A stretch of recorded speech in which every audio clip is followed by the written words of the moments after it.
Okay dear students and viewers, जैसा कि मैंने प्रॉमिस किया था कि पंडित जवाहरलाल नेहरू पर, उनके व्यक्तित्व, उनके काल, उनकी उपलब्धियों के मूल्यांकन पर मैं एक लेक्चर, एक व्याख्यान लेकर आऊंगा। और आप जानते हैं आज उनका 133वीं जन्मदिवस है। यही वो अवसर है कि उनको याद किया जाए, विशेषकर इसलिए कि लगता है कि उनकी जो लेगेसी है, उनकी जो विरासत है, वो धीरे धीरे मिट रही है। नई पीढ़ी को कम से कम उनके युग का, उनके इंपॉर्टेंट डिसीजंस का ज्ञान होना चाहिए। बॉल आपके कोर्ट में होगा, जस्टिस आपको करना है। आप एक सवाल हमें करेंगे जो स्वयं मैंने ही बार बार आपके समक्ष एक विचार रखा है। आप उस विचार का उपयोग मेरे इस स्टेटमेंट के विरुद्ध कर सकते हैं, स्वतंत्र हैं। मैंने कहा है कि सोशल साइंस में, सामाजिक विज्ञान में कुछ भी अंतिम वाक्य नहीं होता और हमेशा मूल्यांकन के एक से अधिक बिंदु होते हैं। तो जो मैं मूल्यांकन का बिंदु आपके समक्ष रखूंगा, why should you agree with this, with my view, with my statement? आप मेरे इस स्टेटमेंट से एग्री क्यों करेंगे, क्यों सहमत होंगे? तो मैं दोनों पक्षों को तोड़ने का यथासंभव प्रयत्न करूंगा।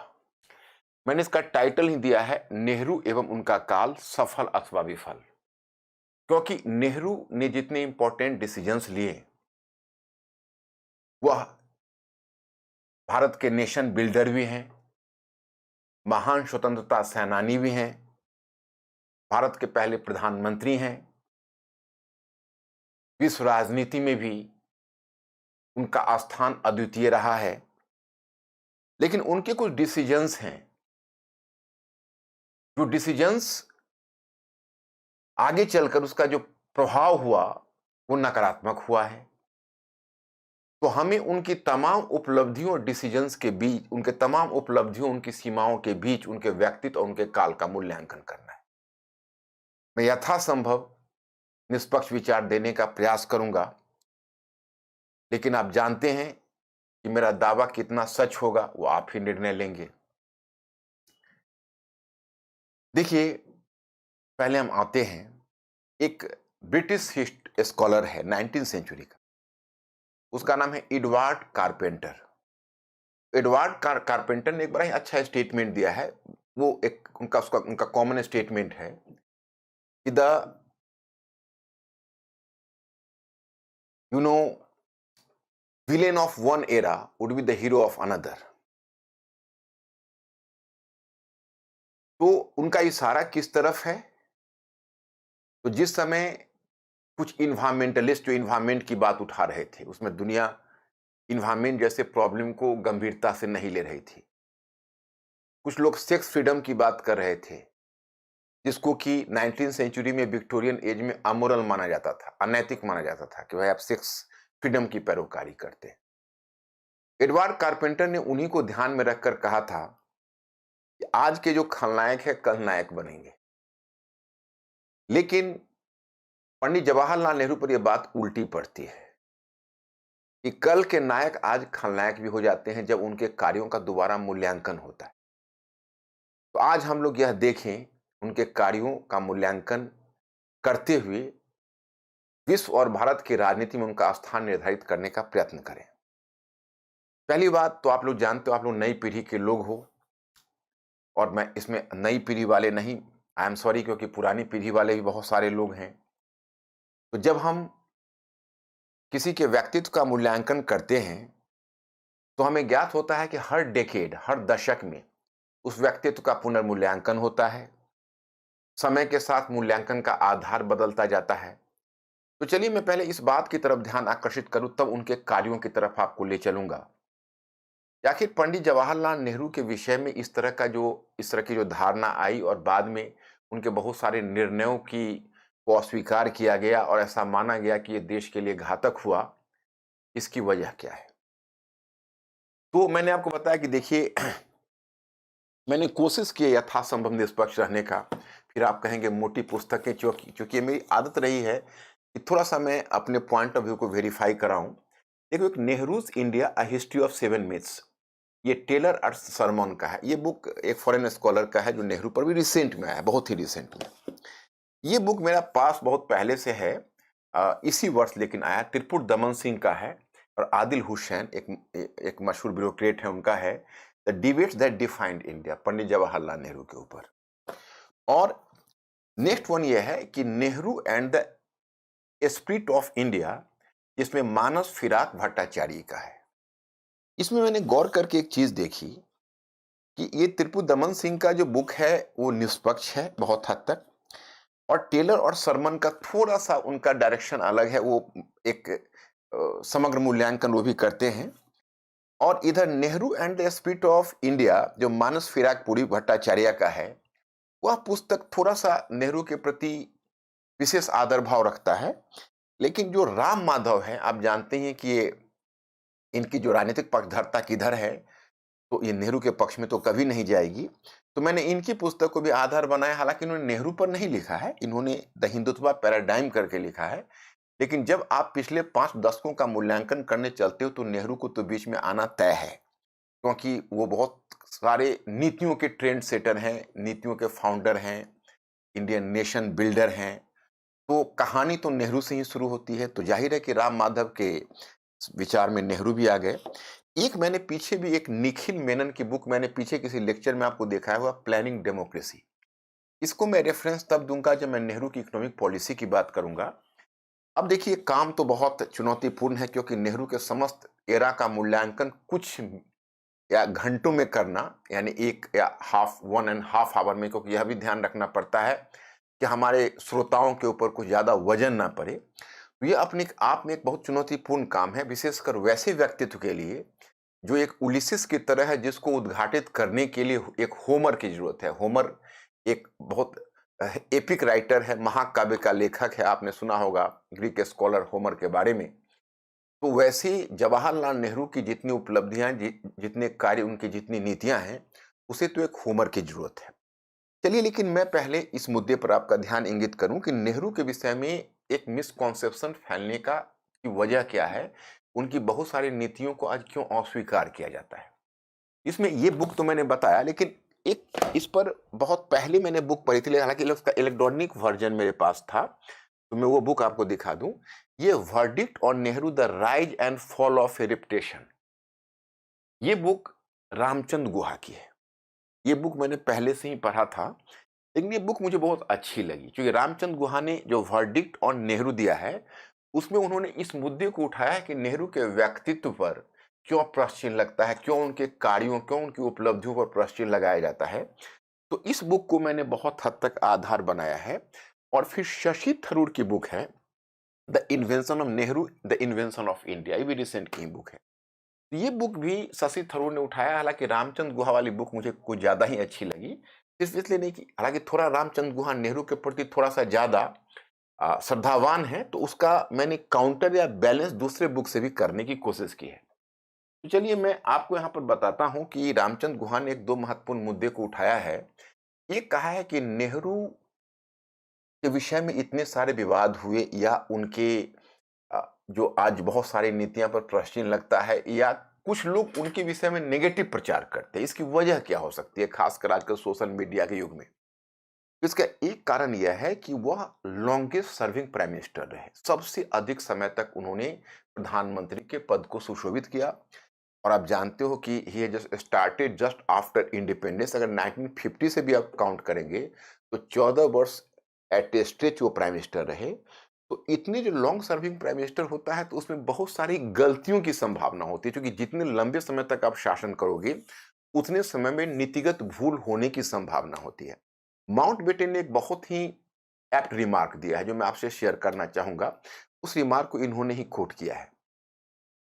लॉर्ड माउंटबेटन ने लिखा कि अगर नेहरू का डेथ 1958 में हो जाता, तो नेहरू 20th सेंचुरी के सबसे महान नेता के रूप में स्थापित होते, क्योंकि 1958 के बाद उनकी नीतियों का कुछ पक्ष नेगेटिव पक्ष उद्घाटित होने लगा है। जैसे 1958 में एक करप्शन केस आया है गवर्नमेंट के समक्ष, वो मुद्रा केस उसको बोलते हैं।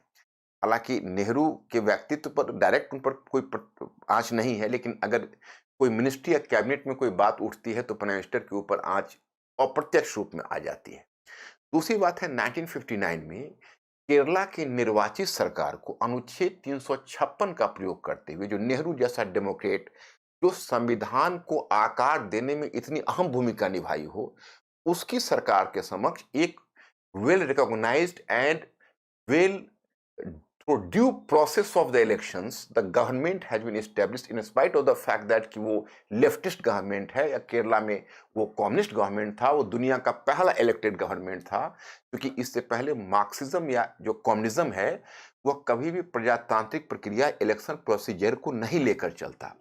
केरला की ये सरकार, केरला की कम्युनिस्ट पार्टी ने चुनाव लड़े, चुनाव जीता, लेकिन 59 में अनुच्छेद 356 के दुरुपयोग का पहला उदाहरण है वो नेहरू का ही एरा है। तो थोड़ा प्रश्न लगता है।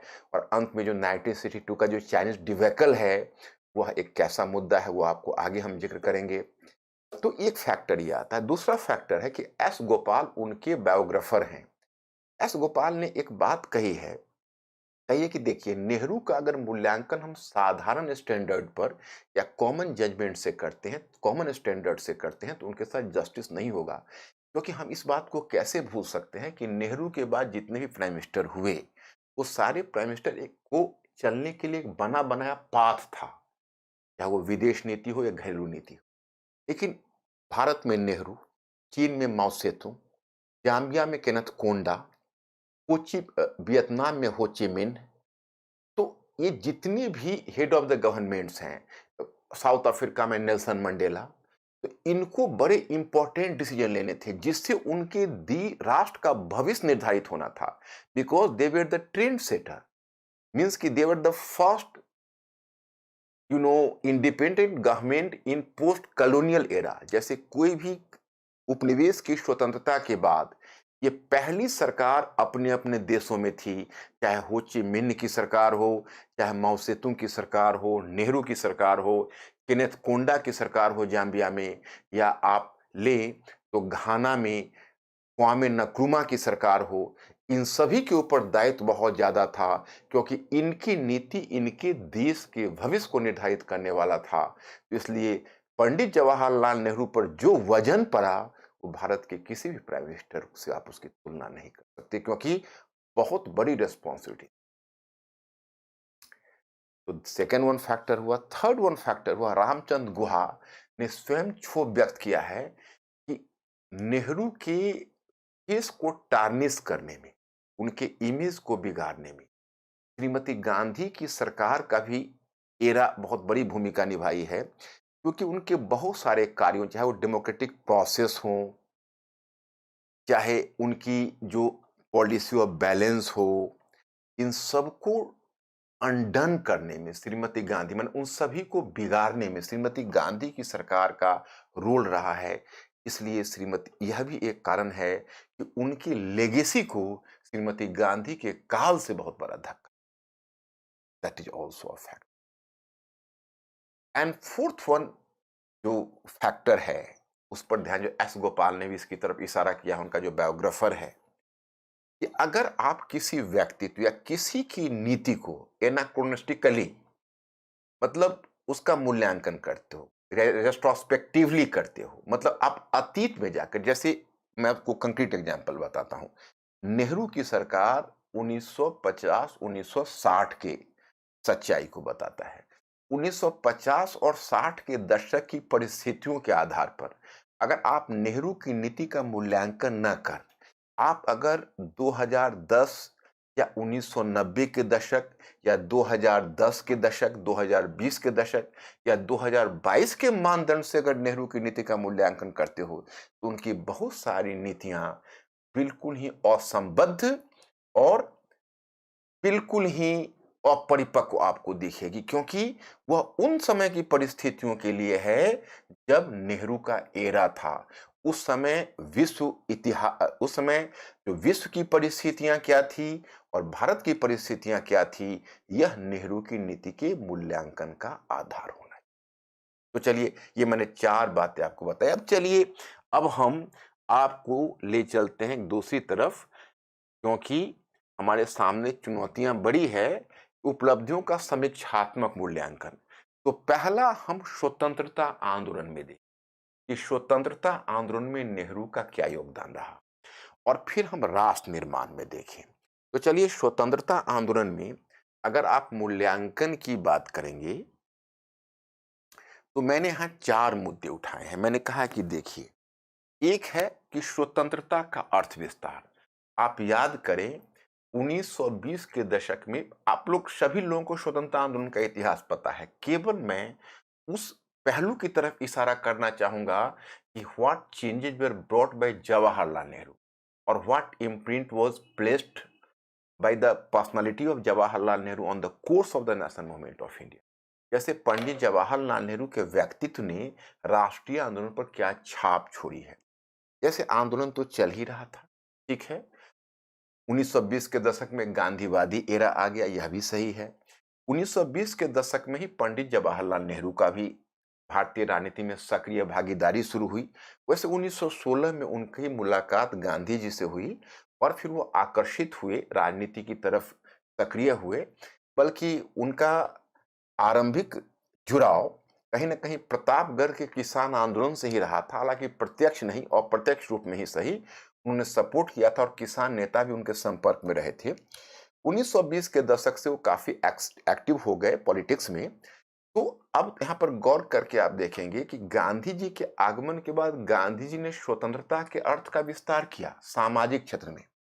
उनके लिए स्वतंत्रता का अर्थ किसानों, माने महिलाओं और निम्न वर्ग, दलित, सबकी स्वतंत्रता की भावना थी। इन गांधी जी ने कभी भी इंपॉर्टेंट इकोनॉमिक क्वेश्चन को नहीं उठाया। जब पंडित नेहरू का आगमन हुआ तो पहला तो उन्होंने स्वतंत्रता का अर्थ विस्तार किया। उन्होंने कहा कि देखिए, स्वतंत्रता का अर्थ केवल आर्थिक राजनीतिक स्वतंत्रता नहीं है, आर्थिक स्वतंत्रता भी है। और कांग्रेस की राजनीति में इकोनॉमिक कंटेंट को जुड़वाने में पंडित जवाहरलाल नेहरू जैसे युवा नेता का बहुत बड़ा योगदान। हालांकि आप कहेंगे क्या इसमें कम्युनिस्टों का योगदान नहीं रहा है, समाजवादियों का योगदान नहीं रहा है? तो ये मूवमेंट भी चलते रहे। कांग्रेस में लीड करके और कांग्रेस की राजनीति को उस दिशा में मोड़ने का काम ये पंडित जवाहरलाल नेहरू ने बखूबी किया है। सेकेंड वन देखते हो, स्वराज्य से पूर्ण स्वराज्य की, मतलब 1929 से पहले कांग्रेस का लक्ष्य रहा था स्वराज्य प्राप्त करना। स्वराज्य एक तरह से लिमिटेड फ्रीडम था, that was the limited freedom. उसमें आपकी विदेश नीति और प्रतिरक्षा आपको नहीं मिलेगी। आंतरिक मामले में आपको स्वतंत्रता दी जाएगी, उसे कहते हैं स्वराज्य। पूर्ण स्वराज्य का मतलब है कि आप you are completely free, foreign policy और जो सुरक्षा है वो भी आपके हाथों में आएगी। तो जब 1928 में जब पहला देसी संविधान बना था, नेहरू रिपोर्ट आप लोगों को पता है, उसमें पहले डोमिनियन स्टेटस, वो स्वराज्य का ही एक विकसित रूप है, डोमिनियन स्टेटस का लक्ष्य अपनाया गया था। तो उस लक्ष्य पर उस समय जवाहरलाल नेहरू और सुभाष चंद्र बोस उनके साथ युवा नेता थे।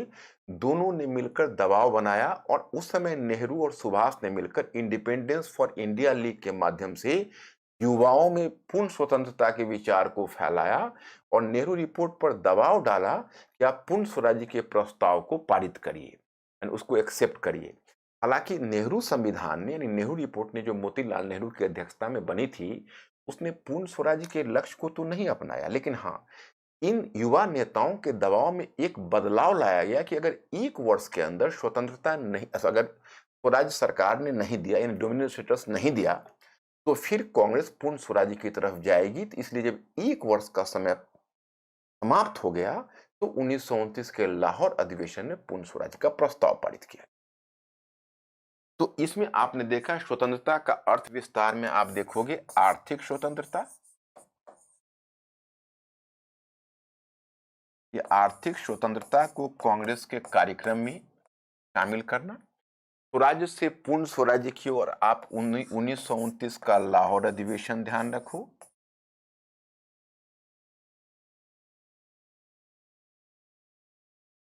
1929 का लाहौर अधिवेशन,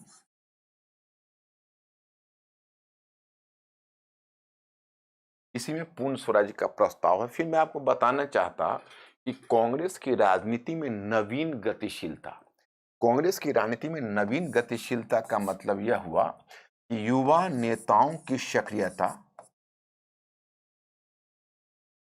युवा नेताओं की सक्रियता और कांग्रेस को आंदोलन की ओर मोड़ना। जैसे युवा नेता थे जवाहरलाल नेहरू, सुभाष चंद्र बोस, वो हमेशा इस बात पर बल देते थे कांग्रेस को एक फॉरवर्ड पॉलिसी अपनाना चाहिए और देश की स्वतंत्रता के लिए काम करना चाहिए। तो ये युवा नेताओं की सक्रियता, इसमें जवाहरलाल नेहरू का बहुत बड़ा योगदान रहा। सुभाष चंद्र बोस भी उनके साथ थे।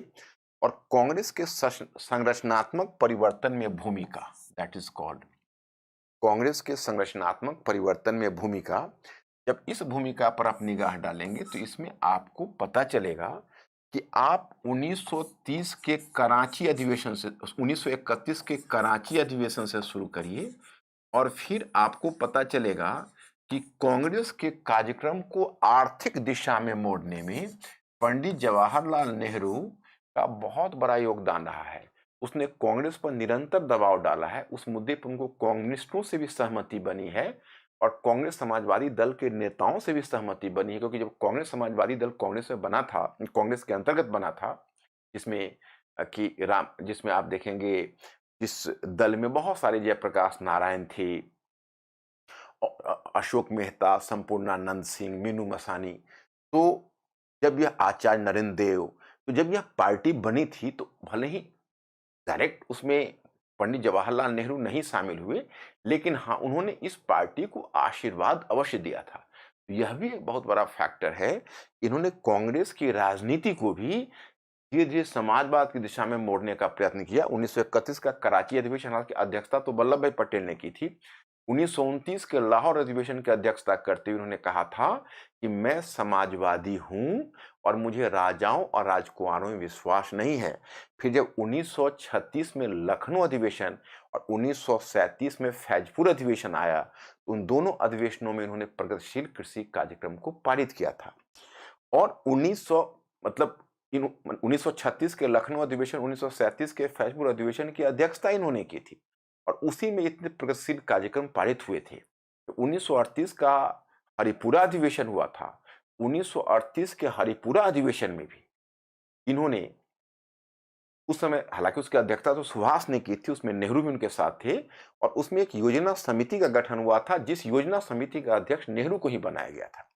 इतना तक कि जो 1937 में जो कांग्रेस की चुनावी घोषणा पत्र आई थी, उस घोषणा पत्र को आकार देने में नेहरू का बहुत बड़ा योगदान था और नेहरू उसमें स्टार प्रचारक बने थे कांग्रेस के। गांव-गांव में घूमकर उन्होंने कांग्रेस का प्रचार किया था। तो अपने आप में आप देखोगे तो भारतीय राजनीति में युवा नेता के रूप में नेहरू ने जो सक्रियता लाई, वो अद्वितीय। अब अगर इसका तुम सीमा पक्ष देखना चाहें आप कि भाई इसका लिमिटेशंस क्या है, तो लिमिटेशंस ये है कि बेसिकली ही वाज एन आइडियोलॉज। आइडियोलॉज मतलब विचारक थे कॉमन पीपल के, क्योंकि उनमें एक प्रकार की अंग्रेजियत थी। कहा जाता है कि हैरो हैरो स्कूल के प्रोडक्ट ब्रिटेन यानी लंदन और ट्रिनिटी कॉलेज कैम्ब्रिज के प्रोडक्ट, वह विचारों की दुनिया में रहते थे। कॉमन पीपल के साथ उनका संपर्क कम था, क्योंकि गांधी जी की तरह वो लाठी टेकते हुए गांव-गांव में जाने में विश्वास नहीं करते थे। वो जनता के हितों का गार्जियन अपने आप को समझते थे और समझते थे कि हम केंद्र में बैठे हुए ऊपर से हम ऐसी आर्थिक सामाजिक व्यवस्था कायम करेंगे कि जन-जन तक रोटी और स्वतंत्रता पहुंच जाएगी। तो कहीं न कहीं इस आधार पर आप उनकी सीमा मान सकते हैं। जैसे सामान्य किसान आंदोलन में हिस्सा नहीं लिया, सामान्य मजदूर आंदोलन में, हालांकि उन्होंने उस समय जो कांग्रेस का जो ट्रेड यूनियन कांग्रेस था उसकी अध्यक्षता भी उन्होंने की है और वर्किंग क्लास मूवमेंट से उनका वैचारिक जुड़ाव रहा है। लेकिन अगर आप ग्राउंड स्केल पर कहेंगे तो ग्राउंड स्केल पर हाँ, ऐसा जरूर है कि उनका ग्राउंड स्केल पर वैसी कोई पहुंच नहीं रही है, यह या ग्रासरूट लेवल पर उन्होंने काम नहीं किया है, इतना तो एक्सेप्ट करना पड़ेगा। हाँ, लेकिन एक बात तो साथ में माननी पड़ेगी कि उस समय एक प्रबल विचारक और एक लीडर की आवश्यकता थी। उस कमी को उन्होंने बहुत हद तक पूरा किया। सबसे बढ़कर मैं आपको बताऊँ कि भावी भारत की तस्वीर उन्होंने खींची, वो कितनी सटीक थी। जैसे मैं आप लोगों से रिक्वेस्ट करूँगा कि अगर आपके लिए संभव हो, तो कभी आप डिस्कवरी ऑफ इंडिया पढ़ कर देखिए। डिस्कवरी ऑफ इंडिया मैं इसलिए कहता हूँ कि बेसिकली इस पर इंडियन आइडियोलॉजी करके एक ब्रिटिश ने एक बुक लिखी थी। उसने जो भारत की संस्कृति की उन्होंने जो जिस तरह से डिस्टॉर्ट करके दिखाया, नेहरू ने जब 1944 में जब वो जेल में थे, तो उन्होंने डिस्कवरी ऑफ इंडिया लिखी। डिस्कवरी ऑफ इंडिया जो बुक है, अब आश्चर्य की बात यह है कि जब 1944-46 में इंडिया जब फ्रीडम के लिए चल रहा था, तो आखिर नेहरू डिस्कवरी ऑफ इंडिया क्यों लिख रहे थे? उसमें देखो, इतिहास वर्तमान को आकार देता है और भविष्य को दिशा देता है। भारत को कैसा बनना है, नेहरू के लिए किस pluralistic okay dear friends and viewers, जैसा कि मैंने प्रॉमिस किया था कि पंडित जवाहरलाल नेहरू पर, उनके व्यक्तित्व, उनके काम, हमारा भारत किस प्रकार से धार्मिक सांस्कृतिक सद्भाव का मॉडल बनेगा, वह मॉडल जो उन्होंने स्वप्न देखा था, वह स्वप्न वो अतीत से ही खोजने का प्रयत्न करते हैं डिस्कवरी ऑफ इंडिया में, और दिखाने का प्रयत्न करते हैं कि देखिए हमारे अतीत में कैसे हम सांस्कृतिक विविधता में एकता के उदाहरण हैं, कैसे कल्चरल डाइवर्सिटीज के बीच एक प्रकार की यूनिटी चली आ रही है, कैसे हमारे सांस्कृतिक क्षेत्र में और धार्मिक क्षेत्र में सद्भाव रहे हैं। तो भार उन्होंने अतीत के माध्यम से भविष्य को दिशा देने का प्रयत्न किया। तो ही वॉज अ विजनरी। मैं आपको एक बुक में बताऊं, इसीलिए एक स्कॉलर हैं, ये Nehru and the spirit of India में जो मानस फिराक शुरू करते हैं, तो उनके प्रीफेस में ही है कि Jawaharlal Nehru was Plato's philosopher king who discovered an India that remains an undiscovered possibly. Means कि in India that remains an undiscovered possibility. Nehru and the spirit of India is a critical and nuanced pursuit of this intellectual and political legacy.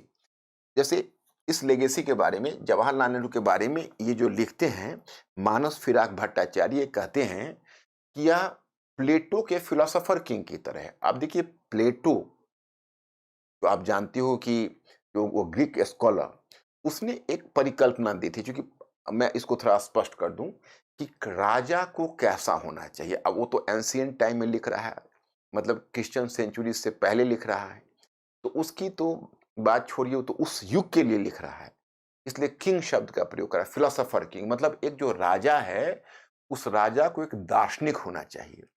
तो पंडित जवाहरलाल नेहरू से तुलना की जाती है कि पंडित Jawaharlal Nehru just उस दार्शनिक की तरह हैं, एक दार्शनिक किंग की तरह, मतलब एक ऐसे प्रधानमंत्री थे जिनके पास भारत और विश्व का एक विजन था। विजन से मेरा मतलब यह है कि एक तो डिस्कवरी ऑफ इंडिया आपने देखा, glimpses of the world history. सच पूछिए तो मैं नेहरू के glimpses of the world history से बहुत प्रभावित हुआ।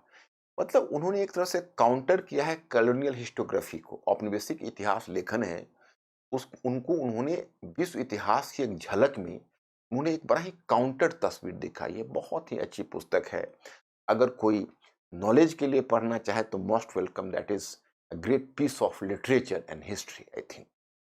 तो वो इस तरह से पंडित जवाहरलाल नेहरू स्वतंत्रता से पहले या भारत का प्रधानमंत्री होने से पहले, वह कोई ऐसा नहीं है कि एक झटके में प्राइम मिनिस्टर हुए थे या गांधी जी की कृपा के कारण हो गए थे।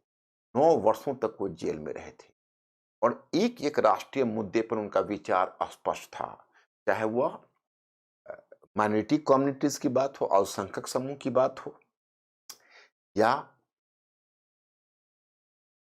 भारत में कमजोर वर्ग के न्याय की बात हो, सामाजिक न्याय की बात हो, या भारत में डेमोक्रेसी की बात हो, फ्रीडम की बात हो, सेकुलरिज्म से संबंधित विचार है। बिल्कुल ही उनका स्पष्ट दृष्टिकोण था। उतना स्पष्ट दृष्टिकोण हम किसी भी दूसरे नेता का नहीं पाते। एक बार स्वयं गांधी जी, अब मैं आपको यह भी चर्चा करूंगा, प्राय कहा जाता है कि गांधी जी ने उनको फेवर किया और पटेल की जगह भारत का प्रधानमंत्री बना दिया। लेकिन मैं आपको बताऊं कि कोई वजह नहीं थी गांधी जी को नेहरू को छोड़कर, पटेल को छोड़कर नेहरू को फेवर करने की। पटेल गुजरात से थे और व्यक्तिगत रूप से जितना पटेल गांधी जी के प्रति श्रद्धावान थे, उतना नेहरू भी नहीं थे। क्योंकि मैं आपको बताऊं, कि पटेल का विचार भी गांधी जी से मिलता था। आप पीछे अतीत में जाकर देखें, तो पटेल जिस समय असहयोग आंदोलन गांधी जी ने वापस लिया, उनके अगेंस्ट में, उनके विरोध में जब स्वराजिस्ट खड़े हुए, तो अपरिवर्तनवादी समूह का नेतृत्व तो वही पटेल कर रहे थे। जब कांग्रेस के अंदर वामपंथी समूह का प्रभाव बढ़ने लगा, तो पटेल ने ही गांधी जी को इस बात के लिए आगाह किया कि वामपंथ का प्रभाव बढ़ता जा रहा है, और तब जाकर त्रिपुरी अधिवेशन में गांधी जी ने सुभाष का रास्ता काटने की कोशिश की। अगर आप व्यक्तिगत तौर पर देखेंगे, तो सुभाष और पटेल के बीच भी मतभेद रहा है। अपने पैरेंटल प्रॉपर्टी के मुद्दे पर एक व्यक्तिगत उन दोनों के बीच भी एक तनाव रहा है, जो रुद्रांशु मुखर्जी लिखते हैं कि कैसे उनके पटेल के बड़े भाई, जिनका नाम आप जानते होंगे विट्ठल भाई पटेल, उन्होंने अपनी प्रॉपर्टी सुभाष के नाम कर दी थी। हालांकि राष्ट्रीय आंदोलन पर स्पेंड करने के लिए की थी, लेकिन अपने भाई से उनका मनमुटाव था और वो झुकाव सुभाष की तरफ दिखाया, और यही एक मुद्दा बना था, बड़ा मुद्दा, जिसमें व्यक्तिगत तौर पर गर्ज था पटेल को सुभाष से। तो कहीं ना कहीं गांधी जी उसमें पार्टी बन गए। तो ये बात तो तय है कि प्रधानमंत्री के पद के चयन के लिए उन्होंने भेदभाव नहीं किया होगा, बल्कि उनके नेहरू जी की योग्यता में विश्वास था। मैंने एक रचना दे पढ़ी थी, राजमोहन गांधी, उनके पौत्र की भी, ग्रैंडसन की भी, जो ऑक्सफोर्ड से रहे हैं। उन्होंने इस बात का जस्टिफिकेशन दिया कि नेहरू को क्यों प्रधानमंत्री बनना चाहिए था। बेसिकली वो इंडियन आइकॉन और वर्ल्ड आइकॉन थे, तो उन पर सहमति ज्यादा उनके व्यक्तित्व पर बन रही थी। और गांधी जी से तो उनका हमेशा वैचारिक मतभेद नेहरू का होता था। फिर भी नेहरू ने एक बार वायसराय लिलिथको को कहा था कि आप पंडित से वाद विवाद में नहीं जीत सकते। अगर आप पूरी रात उससे बहस करते रहेंगे, तो वो आपसे बहस करता रहेगा और वो अपनी बात मनवाकर ही छोड़ेगा। तो कहीं न कहीं जवाहरलाल नेहरू की समझ, उनके ज्ञान, उससे गांधी जी प्रभावित थे, and this was the reason कि why did he select Nehru as the prime minister of India. मतलब उनका झुकाव उसकी तरफ रहा। तो चलिए, तो ये हुआ। अब इससे बड़ा काम, ये तो चलिए, ये तो राष्ट्रीय आंदोलन में उन्होंने जो भूमिका निभाई वो मैंने बताया।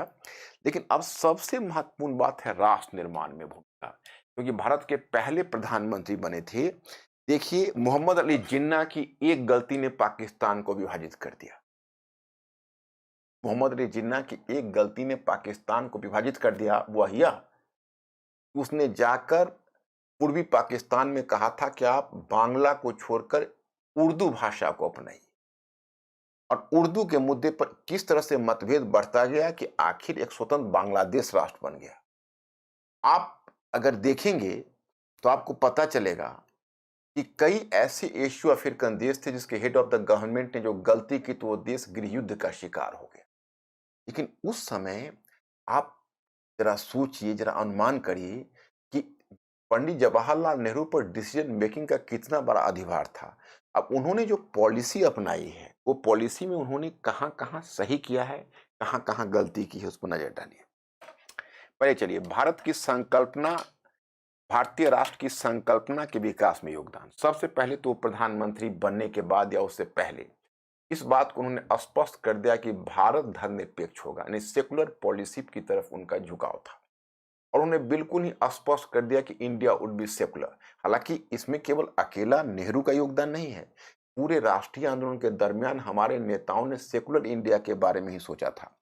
लेकिन सेकुलरिज्म के प्रति जितनी प्रतिबद्धता आप नेहरू को देखेंगे, शायद किसी दूसरे नेता को देखेंगे, क्योंकि उनके सेकुलरिज्म की एक परीक्षा थी, और वो परीक्षा थी भारत का विभाजन एवं दंगे। हाँ, आप अगर पूरे राष्ट्रीय आंदोलन के दरमियान कहें, तो भारत का विभाजन हुआ, हमारे राष्ट्रीय आंदोलन की विफलता थी, और उस विफलता के नेहरू भी पार्ट थे, इसमें कोई शक नहीं है। क्योंकि लेकिन आप अगर उन नेताओं के ट्रैक रिकॉर्ड पर देखेंगे, क्योंकि हालांकि नेहरू का भी बहुत बड़ा मिसकैलकुलेशन था। 1937 के चुनाव में जब मुस्लिम लीग बुरी तरह पिट गया था, तो नेहरू ने ही स्टेटमेंट दिया था कि अब भारत में दो ही पार्टियां रह गई है, एक साम्राज्यवादी पार्टी, एक राष्ट्रवादी पार्टी। साम्राज्यवादी पार्टी का प्रतिनिधित्व, उनका कहना था कि साम्राज्यवादी पार्टी का प्रतिनिधित्व ब्रिटिश कर रहे हैं, तो राष्ट्रवादी पार्टी का प्रतिनिधित्व कर रहे हैं कर रही है कांग्रेस। लेकिन मुस्लिम लीग का नाम तक उन्होंने लिया, मतलब he just try to undermine Muslim League. यानी मुस्लिम लीग को उन्होंने बहुत कम करके यहाँ का 1937 में उसकी कीमत इंडिया को चुकानी पड़ी। लेकिन दूसरी बात आपको यह भी ध्यान रखना होगा कि कांग्रेस के नेताओं में वह एकमात्र नेता थे जिन्होंने इस बात की पैरोकारी की कि मुस्लिम मास कॉन्टैक्ट प्रोग्राम चलाया जाए। इस पर किसी और का ध्यान नहीं गया था कि जनसामान्य मुसलमानों के बीच चलिए और जाकर उन तक हम जागृति फैलाएं और मुस्लिम लीग को अलग थलग करें। लेकिन जब उन्होंने प्रोग्राम चलाया तो कांग्रेस के नेताओं ने उनका साथ नहीं दिया और इसका दुष्परिणाम यह हुआ कि अंत में विभाजन के कगार पर भारत बढ़ता चला गया और आता चला गया और उसका कोई रोकथाम नहीं हो सका। तो उसमें बल्कि गांधी जी भी मास कॉन्टैक्ट प्रोग्राम में उत्साह नहीं दिखाया था। इनकी संकल्पना बिल्कुल स्पष्ट है कि इंडिया एक एक धर्मनिरपेक्ष राष्ट्र होगा, उसका प्लुरलिस्टिक ढांचा होगा, यानी बहुलवादी क्षेत्र होगा। इसमें सभी जाति, सभी धर्म के लोगों को समान व्यवहार किया जाएगा और प्रजातांत्रिक मूल्यों के आधार पर लोगों के बीच संबंध निर्धारित होंगे। यह जो बात थी, वो भारत की संकल्पना विकसित करने में पंडित जवाहरलाल नेहरू का बहुत बड़ा योगदान था। अब दूसरा देखते हैं राष्ट्र निर्माण। अब राष्ट्र निर्माण में आप लोगों को मैं इनवाइट करता हूं कि मेरे एक लेक्चर को आप लोग अवश्य देखिए, क्योंकि लोग अधिकतर चीजों से बचना चाहते हैं। जैसे अगर मैं वही भारत की स्वतंत्रता या भारत का विभाजन क्यों हुआ या कोई लोमहर्षक टाइटल बना दूं तो बच्चे बड़ी संख्या में आकर्षित होते हैं। लेकिन मैंने एक टाइटल बनाया है, आप मेरे साइट पर जाएंगे, कि भारत की स्वतंत्रता से भी बड़ी चुनौती थी भारत में राष्ट्र निर्माण। राष्ट्र निर्माण क्यों चुनौती थी? क्योंकि देखो, मैंने कई बार आपको कई लेक्चर में बता चुका हूं कि राष्ट्र निर्माण का मॉडल पश्चिम में तैयार हुआ था। जैसे अब राष्ट्र निर्माण में देखो, ठीक है, भारतीय राष्ट्र की संकल्पना के विकास में योगदान। तो संकल्पना में एक आप लोग ध्यान रखें, धर्मनिरपेक्षता,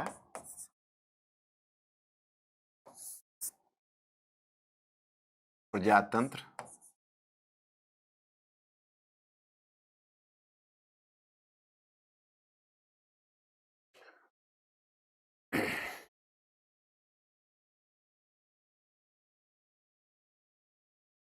प्रजातंत्र और तीसरा बहुलवादी चरित्र।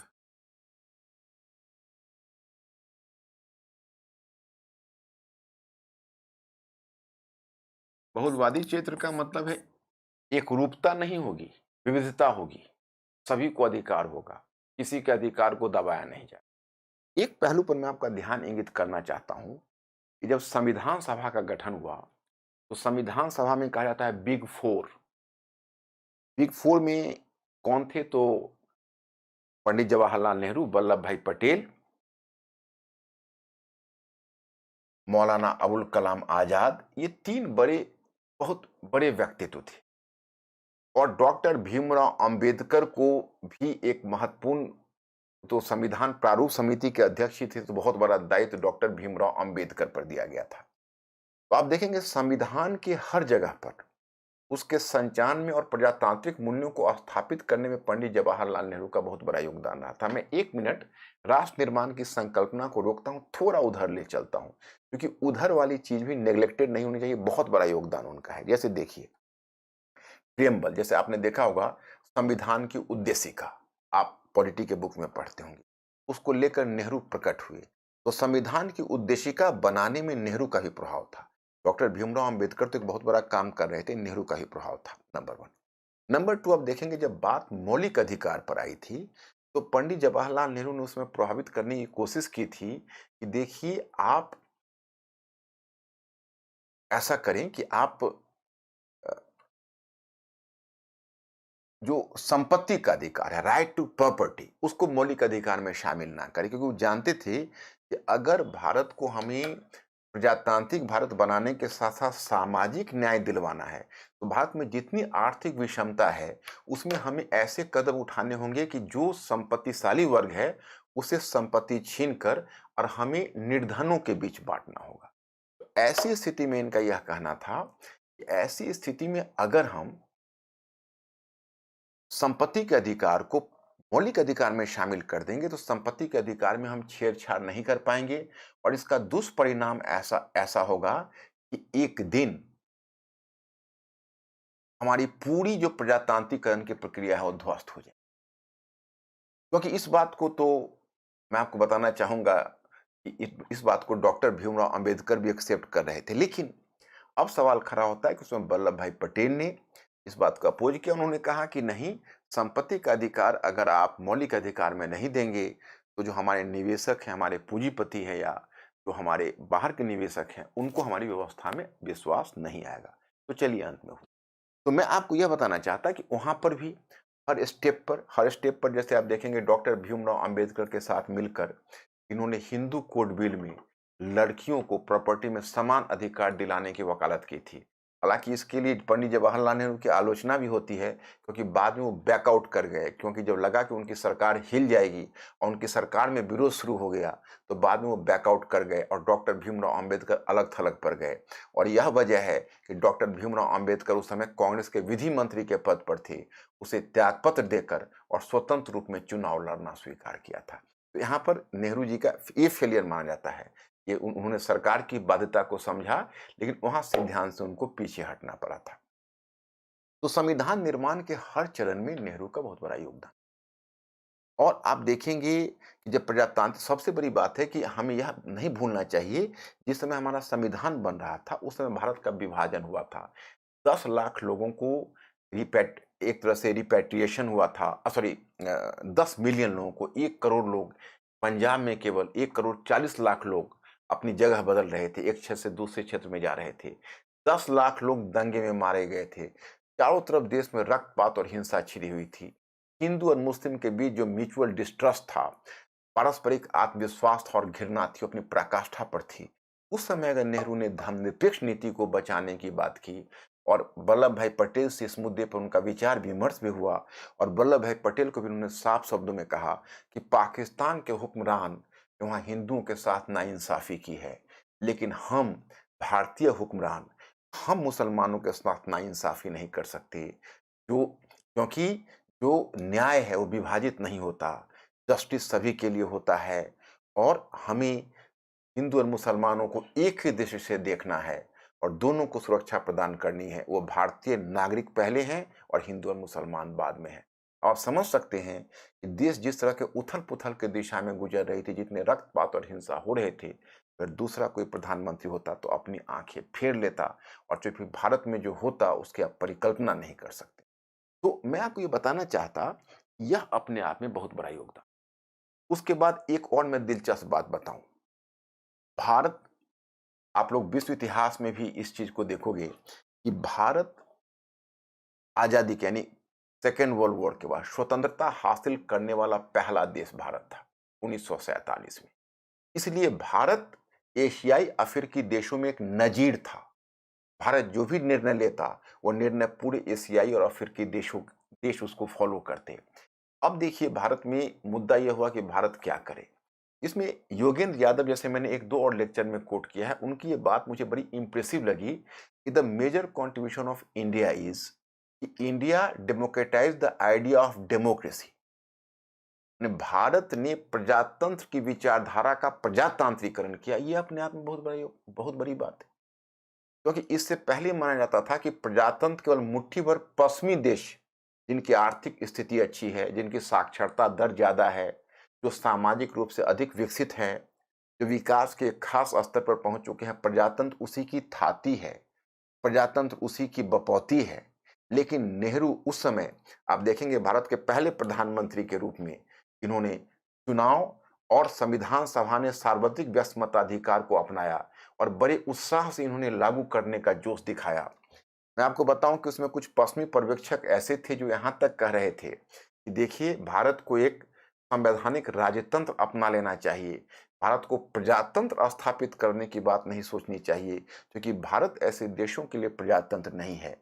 उस समय भी पंडित जवाहरलाल नेहरू खड़े हुए और इस तरह के और भी कई नेताएं खड़े हुए और उन्होंने इस बात को काउंटर किया। उन्होंने कहा कि नहीं, भारत एक प्रजातांत्रिक देश होगा, और हमने दुनिया का पहला प्रजातांत्रिक चुनाव 1951-52 में कराया।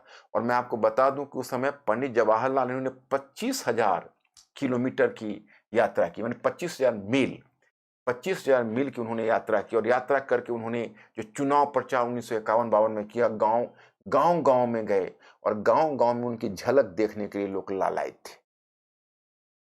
वहां तक गए। तो वो जब उन्होंने इस पद्धति को लागू की, चुनावी प्रक्रिया को, उस समय उन्होंने जनता के नाम संदेश भी लिखा और विश्व का पहला बड़ा प्रजातांत्रिक चुनाव पंडित जवाहरलाल नेहरू के नेतृत्व में हुआ। दुनिया भर के पर्यवेक्षक इकट्ठे हुए, लेकिन वो देखकर चकित रह गए कि चुनाव प्रक्रिया कितनी सफल है। इस तरह से हमने तृतीय विश्व के देशों के लिए प्रजातंत्र का रास्ता खोल दिया। ये कितना बड़ा अचीवमेंट इंडिया का है। अब इसी सिलसिले में बता रहा हूं कि भारतीय राष्ट्र की संकल्पना के विकास में योगदान आपने देखा। अब दूसरा योगदान विविधता में एकता पर बल देकर राष्ट्र निर्माण की वैकल्पिक नीति। अब यह क्या है? तो पहले ऐसा माना जाता था कि राष्ट्र निर्माण बस मुट्ठी भर मतलब पश्चिमी देशों का प्रयोग है, क्योंकि पश्चिमी राष्ट्र का आकार छोटा छोटा होता था। उनमें राजनीति, उनमें सांस्कृतिक और क्षेत्रीय विविधता कम थी। उन्होंने एक भाषा एक राष्ट्र का नारा दिया था और उनका जो राष्ट्र था एक तरह से एकलवादी राष्ट्र था। वो ज्यादा संगठित था क्योंकि उसमें विविधता नहीं थी। जब वही पश्चिमी राष्ट्रवाद का मॉडल आप देखेंगे कि जब वह पूर्वी यूरोप और मध्य यूरोप में आया तो वहां पर समस्या आ गई, पुराने साम्राज्य, और पुराने साम्राज्य टूटकर बिखरने लगे। एक तरह से फिर आप देखोगे फर्स्ट वर्ल्ड वॉर के बाद, क्योंकि देखो बहुत सारे ऐसे इंडिया है की स्थिति है जो वर्ल्ड हिस्ट्री की समझ के बिना वो इंडियन हिस्ट्री का वो भाग क्लियर नहीं हो पाता। अब जैसे मुझे नेहरू की विदेश नीति के बारे में ही चर्चा करनी होगी या उनकी आर्थिक नीति का ही मूल्यांकन करना होगा, तो उसमें हमें सबसे बड़ी समस्या आड़े आएगी कि जब तक स्टूडेंट्स को विश्व इतिहास या की समझ नहीं है तो उसको लिंक करना मुश्किल हो जाता है। इसलिए आपने देखा होगा कि मैं अपने लेक्चर में भी प्रायः या मैं अपने क्लास में भी कहता हूँ, जो बच्चों के लिए तो वो हंसने वाली बात ही होती है, but this is the truth, कि आधी खुली खिड़की से और घूंघट की ओट से बाहर का संसार दिखता नहीं है। चीजें इतनी इंटीग्रेटेड है। मैं इन प्रिंसिपल कहता हूँ कि ज्यादा जानना सरल है और थोड़ा जानना कठिन है। जैसे अब नेहरू का मूल्यांकन मूल्यांकन करना है तो नेहरू का अगर हम समग्रता में मूल्यांकन कर सकेंगे तभी उनकी आर्थिक नीति के मूल्यांकन में ही जस्टिस कर सकेंगे या विदेश नीति के मूल्यांकन में ही जस्टिस कर सकेंगे। तो हमारे लिए क्रिटिकल थिंकिंग का होना बहुत आवश्यक हो जाता है। तो मैं आपको बताऊं कि अब पश्चिमी राष्ट्र निर्माण का प्रयोग हुआ, फिर मध्य यूरोप पूर्वी यूरोप में विफल हो गया। फिर पेरिस में फर्स्ट वर्ल्ड वॉर के बाद एक शांति सम्मेलन हुआ। अमेरिकी राष्ट्रपति विल्सन महोदय आए। विल्सन महोदय ने वहां पर नए नए राष्ट्र बनाने में भूमिका निभाई और यह तय हुआ कि देखिए, जो एक पृथक नस्लीय समूह या भाषाई समूह को पृथक राष्ट्र मिले। अब देखिए हमारे सामने कितनी बड़ी समस्या है कि पेरिस पीस कॉन्फ्रेंस ने दो बातें स्थापित कर दी। एक, अगर राष्ट्र बनना है तो आपको अंतर्राष्ट्रीय समर्थन की आवश्यकता है, तभी आप राष्ट्र बन सकते हो। और दूसरा कि राष्ट्र बनने की सबसे बड़ी क्राइटेरिया है कि आप एक विशिष्ट सांस्कृतिक, नस्ली और भाषाई समूह से जुड़े हुए हो। लेकिन जब हम लोग की राष्ट्र बनने की बात हुई तो पश्चिमी चिंतकों ने पहले ही खारिज कर दिया। मैं पीछे ही बता चुका हूं कि जॉन स्ट्रेची नामक जो ब्रिटिश अधिकारी थे उन्होंने कहा भारत राष्ट्र बन ही नहीं सकता। रुडयार्ड किपलिंग ने भी कुछ इसी तरह की बात कही। एग्जिस्टिंग प्राइम मिनिस्टर चर्चिल था, उसने भी यही बात कही। तो हमें तो डिस्क्वालीफाई कर दिया गया कि नहीं, आप में तो इतनी जातीय, क्षेत्रीय, सांस्कृतिक विविधता है कि आप तो राष्ट्र बनने का स्वप्न छोड़ दो। खैर चलिए, एक चुनौती मैं पीछे आपको वल्लभ भाई पटेल बारे में बता चुका हूं कि एक चुनौती थी देशी रियासतों के विलय का। तो खैर चलिए, वल्लभ भाई पटेल ने उसका समाधान तो ढूंढ लिया कि भाई चलो, वो हो गया। लेकिन अब केवल वल्लभ भाई पटेल की वो अकेली भूमिका नहीं, उसमें नेहरू जी की भूमिका है और बाकी नेताओं की भूमिका है। क्योंकि वल्लभ भाई पटेल ने उसको लीड किया, इसलिए क्रेडिट वल्लभ भाई पटेल को मिलता है। लेकिन यह केवल सोल किसी एक नेता का रोल नहीं है। अब देखिए, अब आपने राष्ट्र को एक भौगोलिक एकता तो दे दी, लेकिन भौगोलिक एकता के बाद जब तक मतलब उस राष्ट्र को, एक राष्ट्र को आपने शरीर तो बना दिया, लेकिन उसको रक्त, मज्जा और उसके शरीर के अंदर जो विभिन्न अवयव हैं वो तभी लागू होंगे जब उनमें राष्ट्र बनने की फीलिंग आएगी। आपने भौगोलिक एकता जोड़ दिया, लेकिन एकता जोड़ने के बाद भी वो टूट सकता है। पाकिस्तान ही आपका उदाहरण है कि पाकिस्तान को पश्चिमी पाकिस्तान, पूर्वी पाकिस्तान बांट कर दे दिया गया। लेकिन क्या पाकिस्तान की भौगोलिक एकता उसे काम आई? फिर वो बँट गया। उसी प्रकार से आपने भले ही उसको देशी रियासतों का विलय करके एक भारत का आकार दे दिया, लेकिन वो भारत को आपस में जुड़े रहने के लिए सीमेंट की ज़रूरत थी। वो सीमेंट है, आपकी सांस्कृतिक नीति कैसी है, आपकी सामाजिक नीति कैसी है, वो राष्ट्र को जोड़ने के लिए आवश्यक था। उसमें राष्ट्र निर्माण में जो कॉम्प्रोमाइज़ेज़ हुए हैं, उसमें हम पंडित जवाहरलाल नेहरू की भूमिका को कैसे भूल सकते हैं? आप सोचिए। राष्ट्रभाषा और राजभाषा का प्रश्न। पहले तय था हिंदी राजभाषा होगी, अंग्रेजी सह-राजभाषा होगी। सॉरी, पहले तय था हिंदी राजभाषा होगी और राष्ट्रभाषा होगी, अंग्रेजी की कोई बात ही नहीं थी। स्वतंत्रता से पहले जो हमारे अ, जो गैर हिंदी प्रदेश के नेता थे, वह भी इसके लिए उत्साहित थे। लेकिन जब हमें आज़ादी मिली और आज़ादी मिलने के बाद अब जब एक भाषा के रूप में हिंदी को अपनाने की बात हुई, तो गैर हिंदी प्रदेश में आंदोलन छिड़ गया, विशेषकर तमिलनाडु में डाउन डाउन हिंदी जैसे आंदोलन छिड़ गए। अब आप ही बताइए कि इसे रहते हुए कैसी भारत राष्ट्र बन सकता था, क्योंकि चारों तरफ से विरोध हो रहा था। अब कई लोग इस बात पर पंडित जवाहरलाल नेहरू की आलोचना करते हैं। अब हमें देखना है कि यह आलोचना कहां तक जस्टिफाइड है। वो कहते हैं कि पंडित जवाहरलाल नेहरू ने नाहक भाषा के नाम पर कॉम्प्रोमाइज किया। उनको हिंदी कठोरता से लागू करने चाहिए था, उन्होंने कहीं न कहीं एक कमजोरी दिखाई। यहाँ मैं आपका बात ध्यान इंगित करना चाहता हूँ, 3 राष्ट्र का उदाहरण देना चाहता हूँ। आपके एनसीईआरटी बुक क्लास 8वीं कक्षा में भी आप देखिए। जैसे एक उदाहरण श्रीलंका का है। श्रीलंका ने जिस समय हम लोग भाषाई आधार पर प्रांतों का गठन कर रहे थे, उस समय श्रीलंका अपने भाषाई अल्पसंख्यकों पर, तो पहली बात में राष्ट्र निर्माण में हम लोगों ने जो तरीका अपनाया है, वो तरीका है राजभाषा एवं राष्ट्रभाषा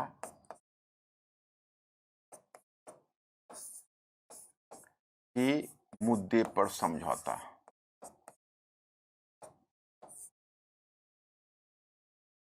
हमने इस मुद्दे पर समझौता किया। पंडित जवाहरलाल नेहरू की सरकार थी, उन्होंने हिंदी को राजभाषा और अंग्रेजी को सहराजभाषा के रूप में स्वीकार किया। आलोचना की जा सकती है, लेकिन क्या हम हिंदी अगर उस समय जबरन लादने की कोशिश करते तो उसमें जोखिम नहीं था? अभी हमारा देश स्थिर नहीं हुआ था, राज्य और संघ के बीच पारस्परिक अविश्वास था, और विशेषकर जब 1956 में हम भाषाई आधार पर प्रांतों का गठन कर रहे थे, उस समय श्रीलंका और श्रीलंका की सरकार अपनी तमिल जनसंख्या पर जबरन सिंहली को आरोपित करने की कोशिश कर रही थी, सिंहली भाषा। नतीजा, श्रीलंका में गृहयुद्ध छिड़ गया। जिस समय आज़ादी मिली, तो मोहम्मद अली जिन्ना बड़े उत्साह से पूर्वी पाकिस्तान में गए, कहा जितनी जल्दी आप बांग्ला को भूलकर उर्दू को सीख लें, उतना आपके लिए बेहतर है, नहीं तो मुश्किलें आएंगी। क्या हुआ? बांग्लादेश स्वतंत्र हो गया। उधर सोवियत रूस में जब स्टालिन ने जबरन रूसी भाषा थोपने की कोशिश की, तो आप देखते हैं कि आज सोवियत रूस 15 राष्ट्र है। तो क्या हमारी यह नीति व्यावहारिक नहीं थी कि तात्कालिक रूप में उसका समाधान ढूंढ लिया गया और अनिश्चित काल के लिए अंग्रेजी को राजभाषा बनाकर छोड़ दिया गया 1963 में, और ये कह दिया गया कि आगे आने वाली पीढ़ी अपने समय के अनुसार उसे दी। दूसरा मुद्दा आपने देखा कि एक मुद्दा था यूनिफॉर्म सिविल कोड पर। तो हम लोगों ने यूनिफॉर्म सिविल कोड पर भी समझौता कर लिया। इसमें कहने वाले कहते हैं कि यहाँ भी हमने गलती की, लेकिन ये काम कितना कठिन था, इसका सबसे बड़ा एग्जाम्पल आपके सामने आज भी है, यूनिफॉर्म सिविल कोड वाला। आज तक हम यूनिफॉर्म सिविल कोड लागू नहीं कर सके हैं। तो यूनिफॉर्म सिविल कोड पर जो समझौता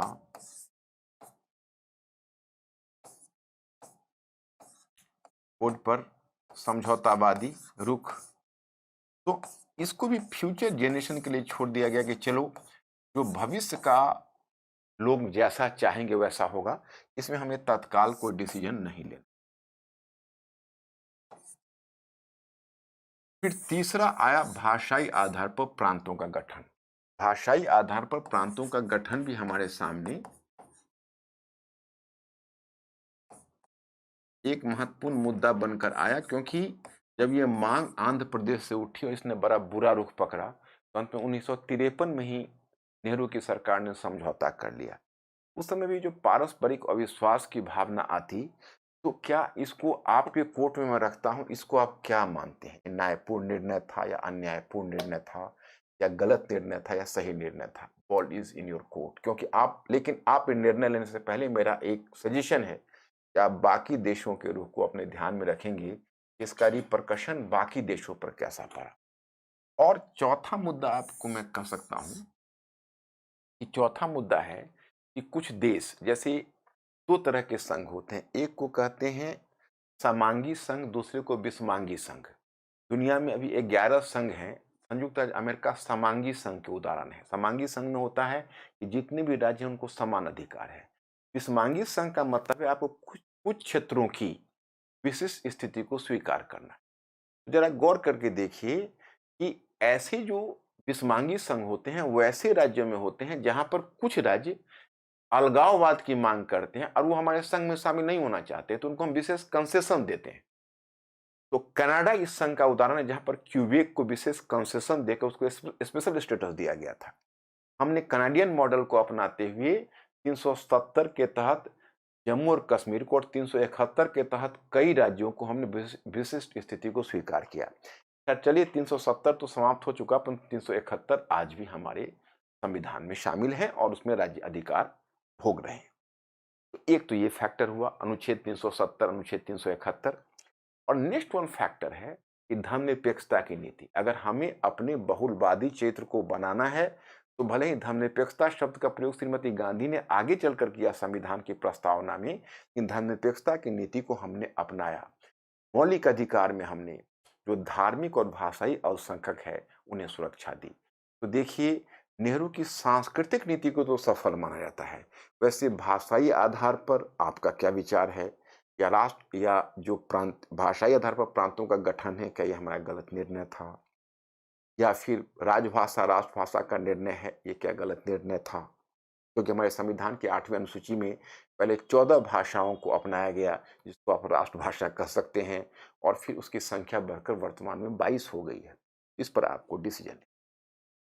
तो जहां तक अब सामाजिक न्याय का प्रश्न है, अगला मुद्दा आता है सामाजिक न्याय। तो सामाजिक न्याय के मुद्दे पर उनका बड़ा मिक्स्ड परफॉर्मेंस रहा, क्योंकि एक बात आती है माइनॉरिटी की। तो जो माइनॉरिटी कम्युनिटी है, जो अल्पसंख्यक समुदाय है, उनके अधिकारों को लेकर वो बड़े संवेदनशील थे। और कहीं ना कहीं उनके मन में यह था कि भाई उनको मताधिकार में आनुपातिक प्रतिनिधित्व के हिसाब से उन्हें कुछ सीटें आरक्षित कर दी जाए मताधिकार में। लेकिन कहीं ना कहीं यह उनके मन में ही रह गई शायद, क्योंकि उस समय का ऐसा कॉमनल इन्वायरमेंट था, ऐसा कॉमनल इन्वायरमेंट मतलब ऐसी सांप्रदायिक वातावरण बना हुआ था कि उसमें इस तरह का कोई भी निर्णय एक बहुत बड़े फायर को स्पार्क कर सकता था, एक बहुत बड़ी प्रतिक्रिया को जन्म दे सकता था। तो वो कुछ कर नहीं पाए इस स्थिति में। हम डॉक्टर भीमराव अंबेडकर ने भी इस बात को स्वीकार किया है कि उस समय का माहौल ऐसा था कि कोई अगर बहुसंख्यक के अधिकार की बात करता है तो वो अ, राष्ट्रवादी माना जाता है, अगर अल्पसंख्यकों के अधिकार की बात करता है तो देशद्रोही। तो वो बात उस समय थी, क्योंकि उसमें का वातावरण ही ऐसा था, दंगे का वातावरण था, उसमें इस तरह का संतुलन बनाकर चलना बहुत मुश्किल था। और कहीं ना कहीं एक चीज जो मैंने आपको डॉक्टर भीमराव अंबेडकर वाले एक लेक्चर में भी बताया है कि इसमें अभिनव चिंतामणि एक बहुत अच्छे लॉयर है, उन्होंने इस बात की तरफ इशारा किया है कि नेहरू जी ने कुछ सॉफ्ट हिंदुत्व को वहां पर प्रोत्साहित कर दिया। जबकि ये बात कितना जस्टिफाइड है वो आप ही को डिसीजन लेना है। मैं आप तक पहुंचा देता हूं कि उनका ये कहना है कि देखिए, जब उन्होंने हिंदुओं में एक जो एससी कैटेगरी, जो शेड्यूल कास्ट की कैटेगरी खोजा, दलित वर्ग की कैटेगरी खोजा, तो जाति व्यवस्था इंडिया में सभी कास्ट में थी। मतलब जाति व्यवस्था कहने के लिए तो इस्लाम में नहीं थी, बुद्धिज्म में नहीं थी। कहने के लिए यह जो जाति व्यवस्था थी वह किसी और भी कास्ट में नहीं थी। तो बाकी कास्ट में भी थी, मतलब ऐसा नहीं कि अकेला हिंदू धर्म में थी, बुद्धिज़्म में भी था, जैन धर्म में भी था, सिखिज़्म में, सिख पंथ में भी था। तो इस हिसाबन क्रिश्चियनिटी में भी भारत में आ ही गया था। तो फिर उसने उन्होंने हिंदू में, धर्म में भी, इवन बुद्धिज़्म में उन्होंने इस तरह के दलित वर्ग के स्टेटस को स्वीकार नहीं किया और कहीं न कहीं हिंदुओं को ही दलित वर्ग का दर्जा स्वीकार किया गया। तो इसकी वजह यह हुई, हालाँकि अकेला पंडित जवाहरलाल नेहरू का योगदान नहीं है, ये एक कलेक्टिव डिसीजन था। लेकिन इस कारण से क्या हुआ कि अब हिंदू धर्म से दूसरे धर्म में धर्मांतरण बंद हो गया। तो चलिए उन्होंने ये अभिनव चिंतामणि का निजी विचार, मतलब इसमें अभिनव चिंतामणि का विचार मैंने देखा तो मैंने बहुत पहले उस उनके पुस्तक के पढ़ा था। एक पुस्तक का अ, शायद 2 वर्ष पहले मैंने वो पुस्तक पढ़ी थी। तो I am just giving the example. तो चलिए इसमें न्याय, सामाजिक न्याय के मोर्चे पर अब एक मुद्दा मैं पीछे डिस्कस कर चुका हूं कि लड़कियों को, वह हिंदू कोड बिल में लड़कियों को समानता का अधिकार देना चाहते थे प्रॉपर्टी के मामले में। लेकिन कुछ हिंदू रूढ़िवादियों के विरोध के कारण ये बात हो नहीं सकी, वो बैकआउट कर गए, तो वहां भी वो कर नहीं पाए। जहां तक दलित वर्ग के आरक्षण का सवाल है, तो ये आरक्षण तो डॉक्टर भीमराव अंबेडकर ने पहले ही एक बहुत बड़ा दबाव बना दिया था। अब जब बात आई ओबीसी के आरक्षण की, तो वहाँ पर नेहरू की अपनी मंशा अलग थी। नेहरू का ये कहना था, उनका विचार यह था, कि अगर आर्थिक प्रगति होगी, तो आर्थिक प्रगति छन-छन कर नीचे तक जाएगी और जाति व्यवस्था स्वयं टूट जाएगी।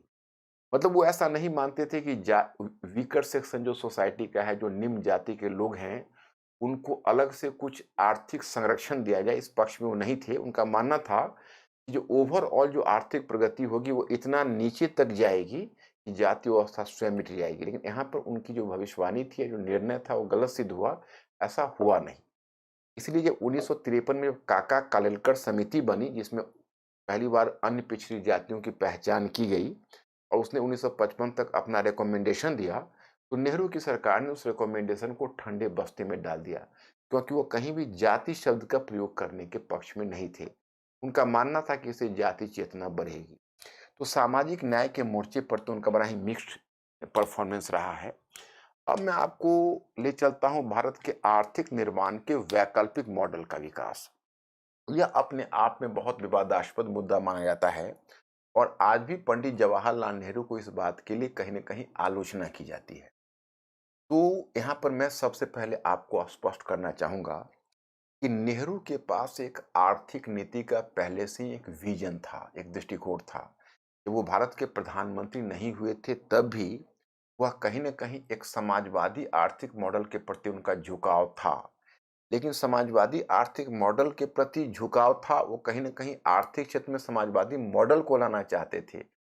परंतु राजनीतिक क्षेत्र में वो समाजवादी मॉडल से बचना चाहते थे। माने उनका कहना था कि हम व्यक्ति की स्वतंत्रता को कुचलकर आर्थिक समानता का लक्ष्य प्राप्त नहीं करना चाहते। तो चलिए 1927 में उन्होंने सोवियत रूस का दौरा किया था और सोवियत रूस की आर्थिक उपलब्धि से वो काफ़ी मुग्ध हो चुके थे। एंड वो सिर्फ इस बात को वेट कर रहे थे कि भाई कब भारत को आज़ादी मिलेगी और हम उस आज़ादी का उपयोग करके भारत का आर्थिक पुनर्निर्माण कर सकें। तो जब भारत को आज़ादी मिली, तो मैं उनकी आर्थिक नीति में विस्तार से तो नहीं जा पाऊँगा, क्योंकि मुझे तो उनकी तमाम नीतियों पर थोड़ा-थोड़ा थोड़ी-थोड़ी निगाह डालनी है और आप लोग मेरी इस व्यवस्था को समझ रहे हैं। लेकिन मोटे तौर पर मैं आपको बताना चाहूँगा, उनका जो मॉडल था उसको कहते हैं हम नेहरूवादी आर्थिक मॉडल। नेहरूवादी आर्थिक मॉडल।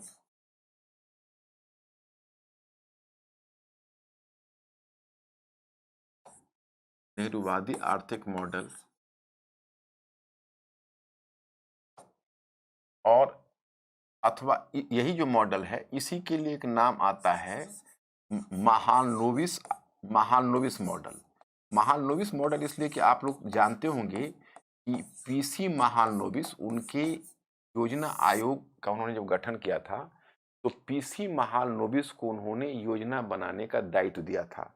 तो द्वितीय पंचवर्षीय योजना पीसी महालनोबिस ने बनाया, तो उसने उनको महालनोबिस मॉडल भी बोलते हैं।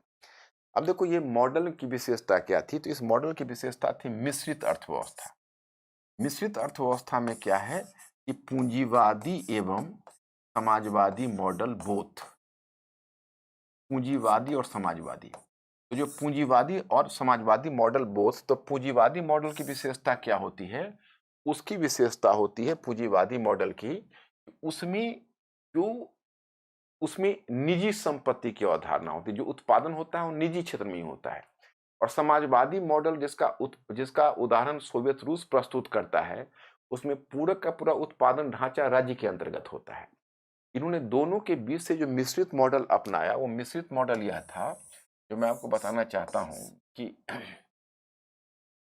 इनका जैसे कृषि है, तो कृषि को इन्होंने टोटली निजी क्षेत्र में डाल दिया, उसको कंप्लीटली इन्होंने निजी क्षेत्र में डाल दिया, निजी क्षेत्र में। और दूसरा है उद्योग, उद्योग। और तीसरा है सेवा क्षेत्र, सेवा क्षेत्र। तो जो इनका कृषि है उसको कंप्लीटली निजी क्षेत्र में डाल दिया। उद्योग को इन्होंने दोनों में डाला, उद्योग को इन्होंने दोनों में डाला। इसको इन्होंने सार्वजनिक क्षेत्र और निजी क्षेत्र दोनों में डाला। और सेवा क्षेत्र को ये कंप्लीटली सार्वजनिक में, कुछ क्षेत्र को इन्होंने सार्वजनिक में लिया। इनके सामने जो बेसिकली इन्होंने जो राष्ट्रीयकरण किया है या राज्य के नियंत्रण में रखा है, वो मुख्य रूप से उन्होंने एक स्टेट बैंक ऑफ इंडिया को रखा है, दूसरा उन्होंने एयर इंडिया को लिया है। लेकिन और एक कह सकते हो उन्होंने इंश्योरेंस सेक्टर को लिया है। तो उन्होंने इसके अलावा उन्होंने बाकी क्षेत्रों को सार्वजनिक क्षेत्र में लेने की कोशिश नहीं की, क्योंकि आज जिसको तुम नेहरूवादी आर्थिक मॉडल के नाम से आप जानते हैं, उसकी रूपरेखा विशेषकर इंदिरा गांधी के समय तैयार हुई है। तो क्या होता है कि कई बार जब पंडित जवाहरलाल नेहरू का मूल्यांकन होता है, तो मिस्टेकली जो काम इंदिरा गांधी के समय किया जाता है, उसको भी पंडित जवाहरलाल नेहरू के मॉडल के रूप में ही ले लिया जाता है। चलिए, लेकिन फिर भी इनकी आलोचना इस बात के लिए होती है, मैं आपको बताना चाहता कि जो आज हार्डकोर अर्थशास्त्री हैं, उनका कहना है कि देखिए, इन्होंने जो सार्वजनिक क्षेत्र में जो अर्थव्यवस्था को रखी, और एक तो अर्थव्यवस्था को सार्वजनिक क्षेत्र में रखी, और जो निजी क्षेत्र की अर्थव्यवस्था है, वो निजी क्षेत्र की अर्थव्यवस्था के इन्होंने स्ट्रिक्ट, माने एक बड़ी कठोरता से, क्योंकि देखो, मैं अभी आपको, हो सकता है कभी आगे किसी लेक्चर में मैं अकेला इकोनॉमी को डील करूंगा तो मैं विस्तार से आपको बता पाऊंगा। मैं संक्षिप्त में आपको बता देता हूं। जो सार्वजनिक क्षेत्र है, तो सार्वजनिक क्षेत्र तो बिल्कुल ही राज्य के नियंत्रण में आ गया, वहां पर निजी क्षेत्र को दाल नहीं गलना है। दूसरा क्या है, जो निजी क्षेत्र है, वो निजी क्षेत्र को भी उन्होंने कठोर नियंत्रण में रखा, माने उन्हें काम करने की पूरी आजादी नहीं दी। कैसे?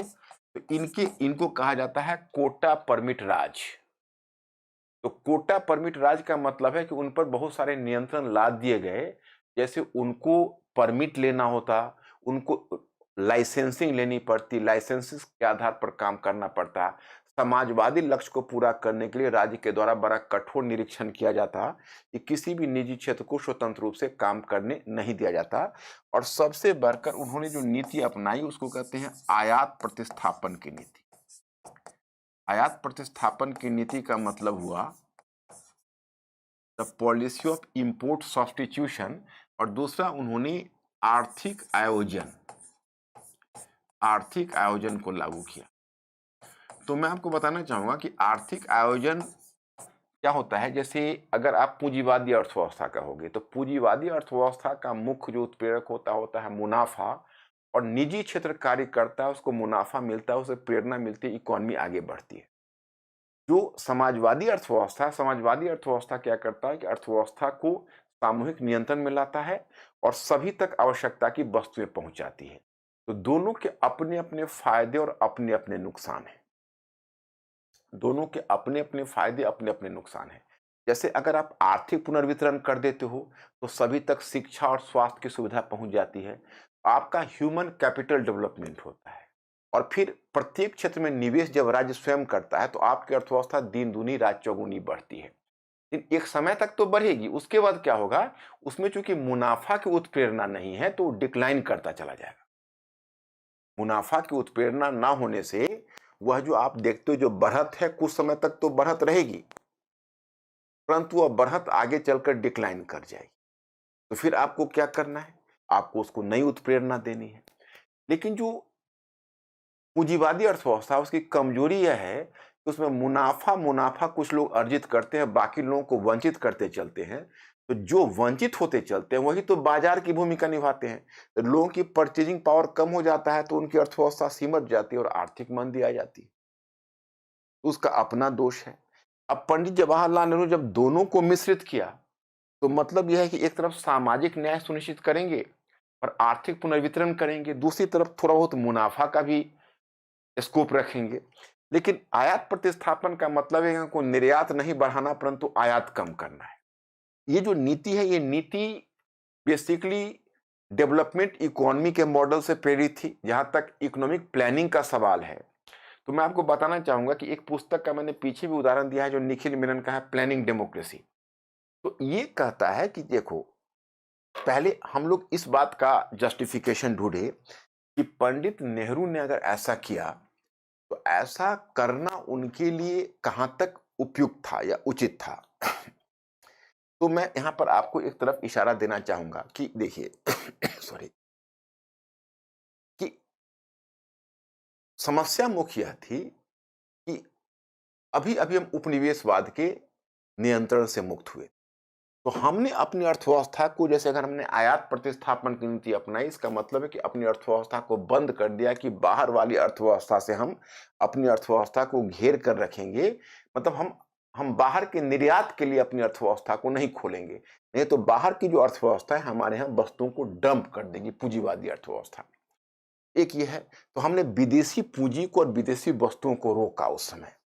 तो जरा अब देखिए, मैंने आपको बताया है कि एक्चुअली नेहरू की नीति के साथ सबसे बड़ी समस्या यह होती है कि आज के मानदंड के आधार पर हम मूल्यांकन करने लगते हैं। आपको नजर डालना पड़ेगा कि जिस समय यह नीति हमने अपनाई थी उसमें परिस्थितियां क्या थी। परिस्थितियां यह थी कि 200 वर्षों तक औपनिवेशिक अर्थव्यवस्था ने हमारी अर्थव्यवस्था का शोषण किया था। हमारे यहाँ अपनी पूंजी थोपी थी, अपनी वस्तुएं थोपी थी। तो हमारी स्थिति यही थी कि किसी का अच्छा, और कोई ऐसी बात तो नहीं है कि केवल जवाहरलाल नेहरू, दादा भाई नौरोजी के समय से ही हम लोग धन की निकासी कर रहे थे। तो आप मान कर चलिए कि आप कल को जिला कलेक्टर होते हैं, दुर्भाग्य से आप किसी मेले में जाते हैं, आपका जेब, मतलब आप जो स्टूडेंट लाइफ में है तो किसी मेले में आप घूमते हैं, आपकी जेब कट जाती है। तो आपका जब जेब कट जाता है तो अब आपके दिमाग में यह बैठ गया है कि मेले में सारे लोग चोर होते हैं।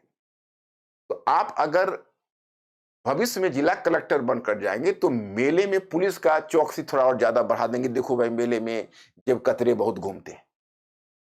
तो मतलब यह हुआ कि कहीं ना कहीं आपका जो स्टूडेंट लाइफ का अनुभव है वो आपको प्रभावित करता है।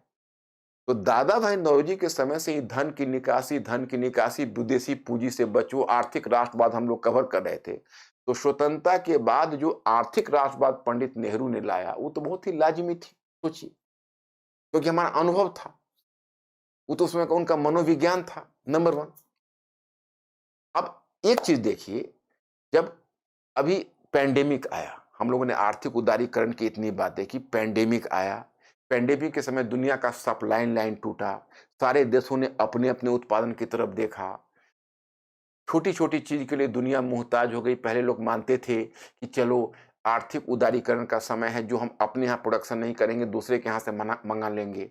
लेकिन जब इस पैंडेमिक के समय जब आपने देखा कि जब सप्लाई लाइन दुनिया का टूटा तो हम इतने डर गए कि पैंडेमिक के समय ही हमने सबसे पहले आत्मनिर्भर भारत का नारा दिया। तो एक पैंडेमिक ने अगर हमारे सारे पॉलिसी को हिला कर रख दिया तो उस समय तो हम पूरी की पूरी औपनिवेशिक अर्थव्यवस्था के 200 वर्षों का दर्द झेल रहे थे।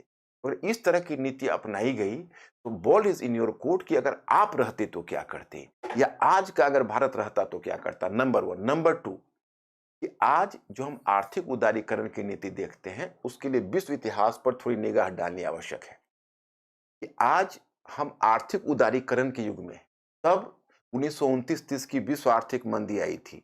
उस मंदी के कारण पूंजीवादी अर्थव्यवस्था ने भी अपने आप को नियंत्रित कर लिया था, क्योंकि सभी को यह डर हो गया था कि भाई मंदी का दौर से हमको बचना है। तो आप देखेंगे उस समय जॉन मेनार्ड केन्स का अर्थशास्त्र आया था, उसने पूंजीवादी अर्थव्यवस्था की पूरी संरचना को परिवर्तित कर दिया था। उस समय रूजवेल्ट की न्यू डील पॉलिसी आई थी। वही समय है कि जब हमारे बॉम्बे प्लान के 8 अर्थशास्त्रियों ने जवाहरलाल नेहरू के सामने प्रारूप रखा था, जिसमें कहा था कि अर्थव्यवस्था में डायरेक्ट हस्तक्षेप करिए, तो आज अगर आप पंडित नेहरू की आर्थिक नीति को आज आर्थिक उदारीकरण के मॉडल पर अगर आप देखेंगे, तो ध्यान रहे कि 1990 के दशक में दुनिया पहले खुली, फिर भारत खुला। जब 1950 के दशक में दुनिया ही नहीं खुली हुई, तो भारत कैसे खुला? सोचने की बात। तो यहाँ पर मुझे इकोनॉमिक पॉलिसी में बहुत ज़्यादा स्कोप नहीं है कि मैं आपसे डिस्कस करूं, लेकिन दो मेजर फेलियर मैं नेहरू का जरूर डिस्कस करूंगा। एक, कि प्राइमरी एजुकेशन के मोर्चे पर ये फेल करे। इनका कहना था तीव्र इंडस्ट्रियलाइजेशन। जो आप महालनोबिस मॉडल को देखोगे, द्वितीय पंचवर्षीय योजना आप लोगों ने इकोनॉमी में पढ़ा होगा, तो उसका बल होता है फास्ट इंडस्ट्रियलाइजेशन का बल था। लेकिन आप पूरी इंडस्ट्रियलाइजेशन के इतिहास को देखिए, तो चाहे आप जापान को देखते हैं, चाहे आप जर्मनी को देखते हैं, या फिर अमेरिका को देखते हैं, संयुक्त अमेरिका को देखते हैं, तो जिस देश ने भी इंडस्ट्रियलाइजेशन किया, उन्होंने पहले अपने प्राइमरी एजुकेशन को मजबूत किया। प्राइमरी एजुकेशन को मजबूत किया।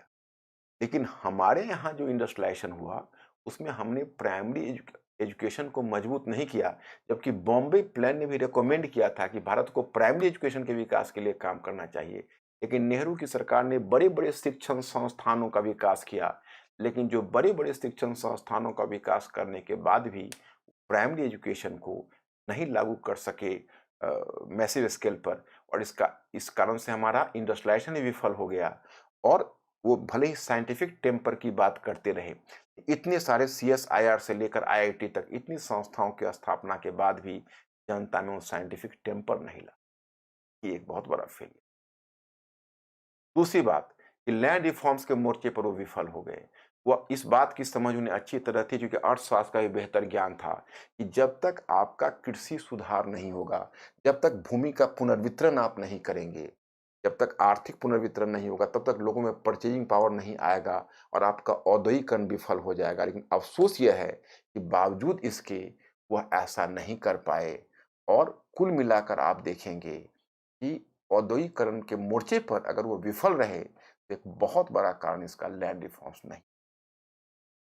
ये दो मोर्चे पर विफलता की कीमत राष्ट्र को बहुत चुकानी पड़ी। और प्राइमरी एजुकेशन ना आप लागू करके हायर एजुकेशन को लागू किया। हालांकि आदित्य मुखर्जी एक बहुत बड़े हिस्टोरियन हैं जेएनयू से, उन्होंने एक बात कही कि आज 1990 के दशक उसके बाद जो हमने सूचना प्रौद्योगिकी या फिर नॉलेज के क्षेत्र में इतनी प्रगति की, उसका आधार तो नेहरू के जो इंस्टीट्यूशनल रिफॉर्म्स उन्होंने ही तैयार किए थे। उन्होंने जो आईआईटी से लेकर सीएसआईआर तक विभिन्न जो वैज्ञानिक संस्थानों की स्थापना की थी, उसी का परिणाम है कि भारत आज नॉलेज इकोनॉमी के क्षेत्र में आ सका। ये सही है, यह बात, उसका अप्रत्यक्ष लाभ हमें मिला, लेकिन तात्कालिक रूप में प्राइमरी एजुकेशन को मजबूत करना आवश्यक। तो लैंड रिफॉर्म्स और प्राइमरी एजुकेशन के मोर्चे पर नेहरू की सरकार की बड़ी विफलता। अब देखिए, इस परिप्रेक्ष्य में जब नेहरू की विदेश नीति आती है, तो आप लोगों को या सोशल मीडिया पर केवल उनकी नीति की विफलता घूमती है, तो मैं इस तरफ इशारा करना चाहूंगा कि ये जस्टिस नहीं होगा। क्योंकि देखिए, विदेश नीति की आधारशिला, जो भारत की विदेश नीति की आधारशिला स्वतंत्रता आंदोलन के मध्य ही बनने लगी थी, और कांग्रेस के नेता ने विदेश नीति के मामले में नेहरू को बहुत अधिक वो महत्व देते थे, और नेहरू को एक बहुत बड़े आइडियोलॉज मानते थे। तो पूरे स्वतंत्रता आंदोलन के दरमियान आप देखेंगे, नेहरू ने विदेश नीति के मामले में कांग्रेस को गाइड किया। 1927 में ब्रुसेल्स में दलित राष्ट्रों की बैठक हुई, उसकी अध्यक्षता पंडित जवाहरलाल नेहरू ने। यहां तक आप देखेंगे वो नीति इतनी सफल रही। लेकिन 1927 में फिर जब भारत को आजादी मिली, तो आजादी से पहले ही नेहरू ने स्पष्ट कर दिया था, आजादी से पहले ही, कि भारत गुटनिरपेक्ष रहेगा। और उन्होंने अपने राष्ट्रीय आंदोलन के मध्य ही एक साम्राज्यवाद विरोधी दृष्टिकोण का विकास कर लिया था, कि हमें तृतीय विश्व के साइड में जाना है। यह बात तय हो गई। अब माय स्टूडेंट्स, उनका जो नॉन अलाइन पॉलिसी है, नॉन अलाइनमेंट की पॉलिसी है, उसको फेलियर माना जाता है, और माना जाता है कि वो उनकी भूल थी। लेकिन नहीं, इसके दो पक्षों को देखिए। पहली बात, तो जब हम कोई नीति का अवलंबन करते हैं तो उसके पीछे कितनी बड़ी महत्वाकांक्षा उनकी छिपी हुई थी, वह जरा आप गौर करिए। उनकी महत्वाकांक्षा इतनी बड़ी थी, वो एक ऐसे देश का नेतृत्व कर रहे थे जो देश का 60-70% जनसंख्या तब भी गरीबी रेखा से नीचे थी, और खाद्यान्न के मामले में वह 14 मिलियन, खाद्यान्न के मामले में उन्होंने 14 मिलियन टन खाद्यान्न,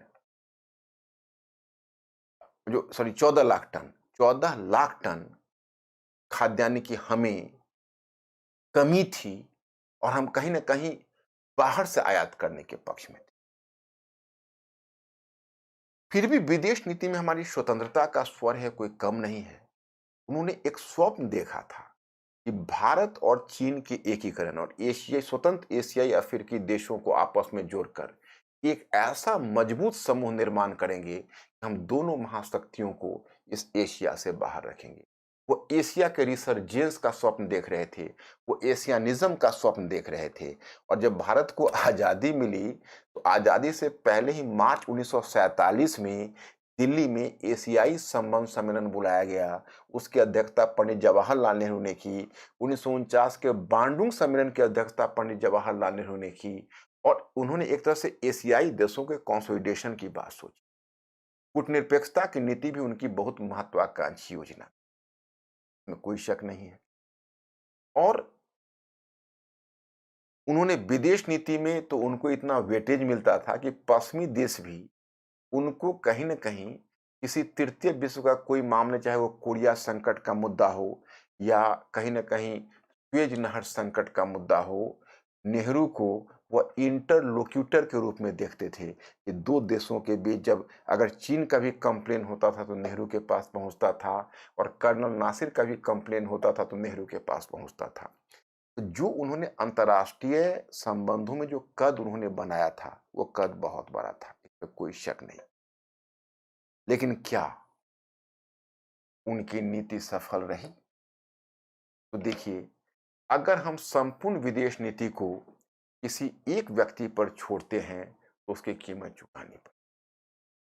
पूरे स्वतंत्रता आंदोलन के दरमियान उन्होंने विदेश नीति का संचालन किया, और स्वतंत्रता के बाद वो प्रधानमंत्री बने, तो प्रधानमंत्री के बाद विदेश नीति उन्होंने अपने पास रखा। उन्होंने विदेश विभाग कभी भी किसी विदेश मंत्री की नियुक्ति नहीं की, जैसे ओटो वन बिस्मार्क ने किया था। इसलिए विदेश नीति के लिए सोली वो खुद उत्तरदायी थे।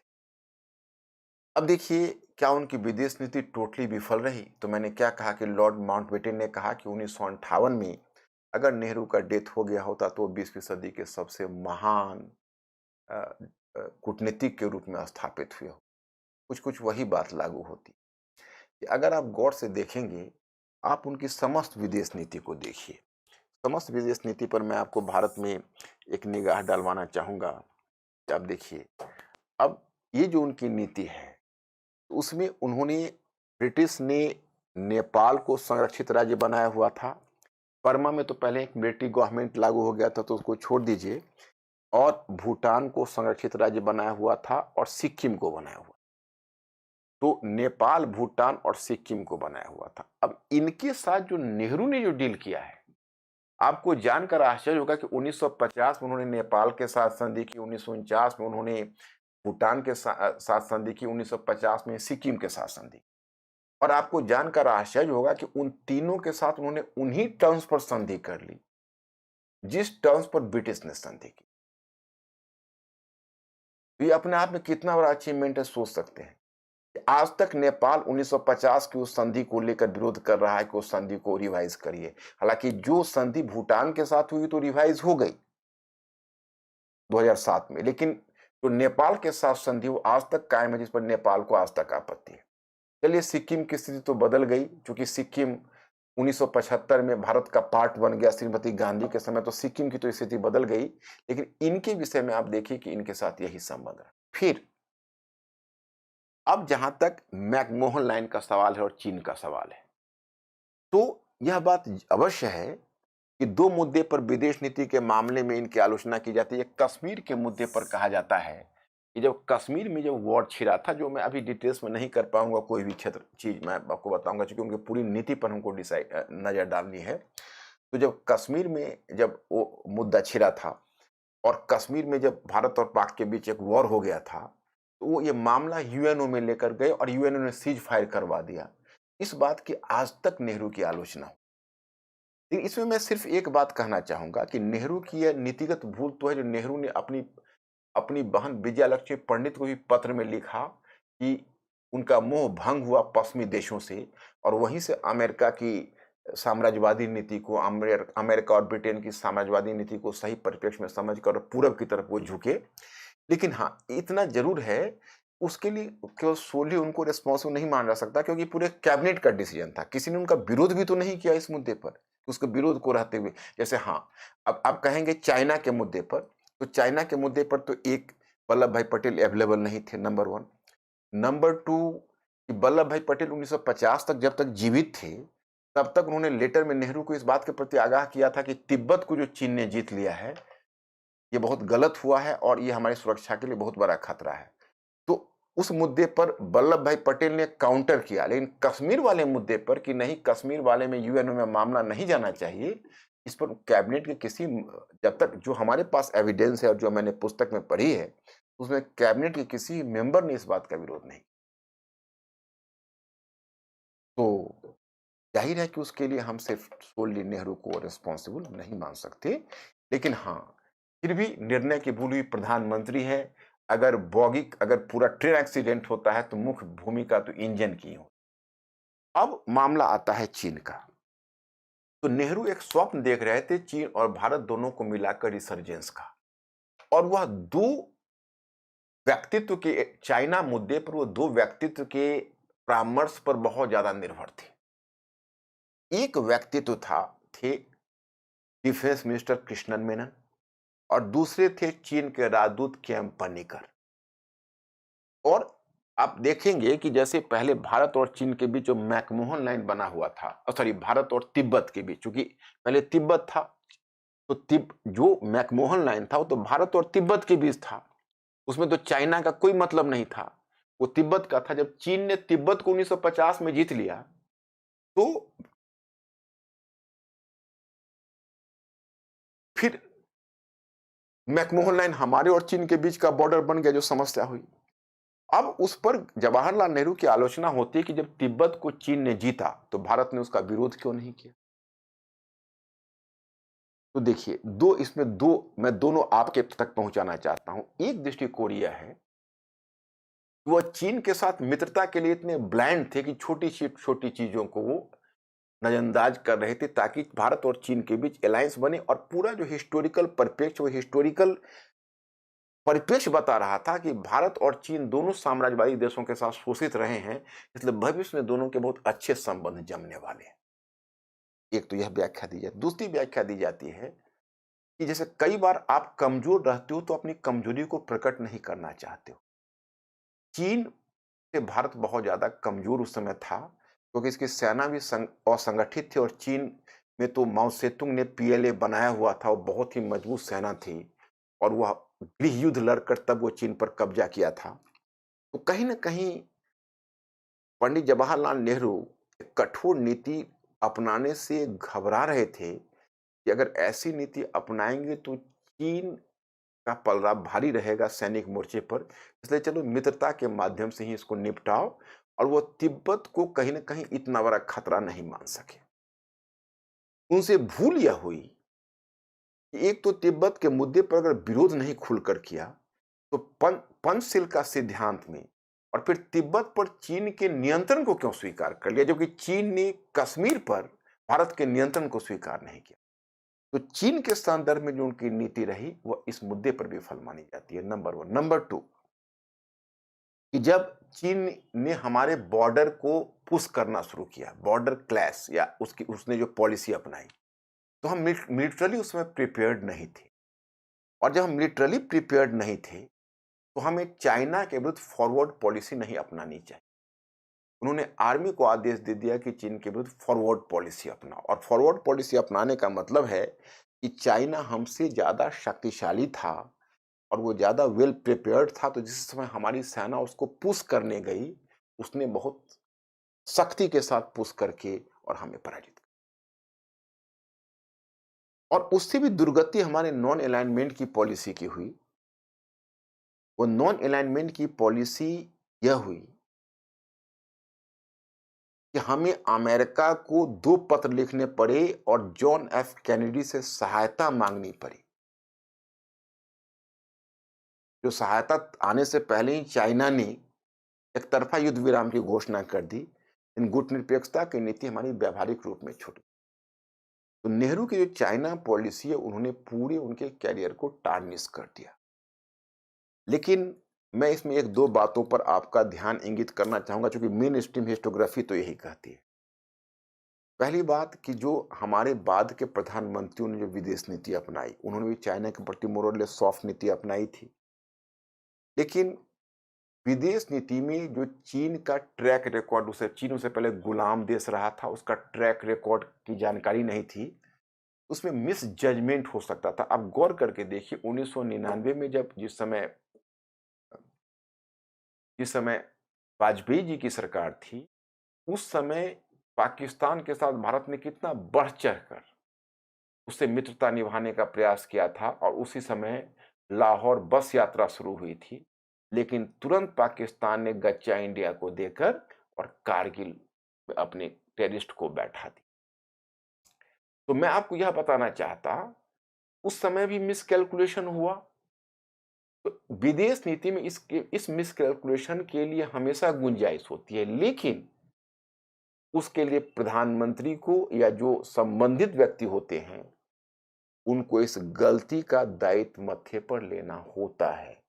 तो नेहरू जी भी इस दायित्व से बच नहीं सकते कि एक डिसीजन जो वो उन्होंने विदेश नीति के संबंध में किसी का सुझाव नहीं माना और पूरे विदेश मंत्रालय को अपने नियंत्रण में रखा, और चाइना के संदर्भ में उसकी जो गलती हुई, इसकी खामी भारत को भुगतना पड़ा।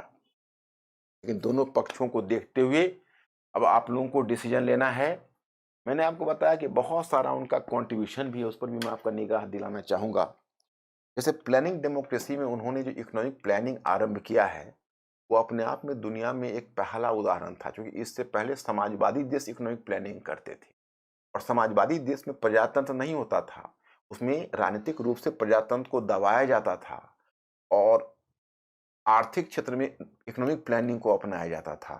तो Nehru presented the first one model in which the planning commission had to operate under a democratic system। जो प्लानिंग कमीशन है, उसको एक प्रजातांत्रिक पद्धति के अंतर्गत काम करने का मॉडल उन्होंने तैयार किया। यह एशियाई अफ्रीकी देशों के लिए, या आप कह सकते हैं तृतीय विश्व के देशों के लिए, एक नजीर बन गया। एक तरह से इकोनॉमिक प्लानिंग, और यह आर्थिक रूप से राष्ट्र समृद्ध हो, यह तो हम डॉक्टर अंबेडकर भी कहते थे कि भाई जब तक, इसमें इन्होंने कहा है, निखिल मेनन ने लिखा है कि जो इकोनॉमिक प्लानिंग थी वो हमारी इकोनॉमी को बचाया, क्योंकि आज की तरह हम आर्थिक उदारीकरण की बात नहीं कर सकते। अगर आज रेस जीतने की बात हो, तो हम, एक बच्चा है, उस बच्चे से हम उम्मीद नहीं कर सकते कि भाई वो रेस जीत ले। अरे हमारी इकोनॉमी अपने पांव पर खड़ा नहीं हो पा रही थी। हम आर्थिक उदारीकरण की तरफ तब गए जब हमारे दोनों जंघा मजबूत हुए और हम पांव जोड़कर खड़ा हो सके। तो पांव को जोड़कर खड़ा करने में इकोनॉमिक प्लानिंग का बहुत बड़ा योगदान रहा। इसीलिए प्लानिंग डेमोक्रेसी का मतलब है, अगर हमारी इकोनॉमिक प्लानिंग नहीं होती, तो निखिल मेनन का कहना, हमारी डेमोक्रेसी विफल हो जाती। क्योंकि डॉक्टर भीमराव अंबेडकर ने भी कहा है कि हम वन मैन वन वोट तो कर लिया, परंतु वन वोट वन वैल्यू कब कर पाएंगे। जब तक वन वोट वन वैल्यू नहीं होगा, हमारा उद्देश्य सफल। यहां पर यह एक बहुत बड़ा मुद्दा है। लेकिन हाँ, जो उनके क्रिटिक्स है कहते हैं कि कहीं ना कहीं उनके व्यक्तित्व पर अंग्रेजियत रही थी। जैसे राम माधव ने एक एग्जाम्पल दिया है, आप तो जानते हो राम माधव का भी, जो उन्होंने कहा है, एक एग्जाम्पल देते हुए कहा है, जो मैं आपको इसका दृष्टांत देना चाहता हूं, कि उन्होंने कहा है कि जो बी आर नंदा उनके बायोग्राफर हैं, तो उन्होंने लिखा है कि historian and biographer B R Nanda quotes Hindu Mahasabha leader N B Khare.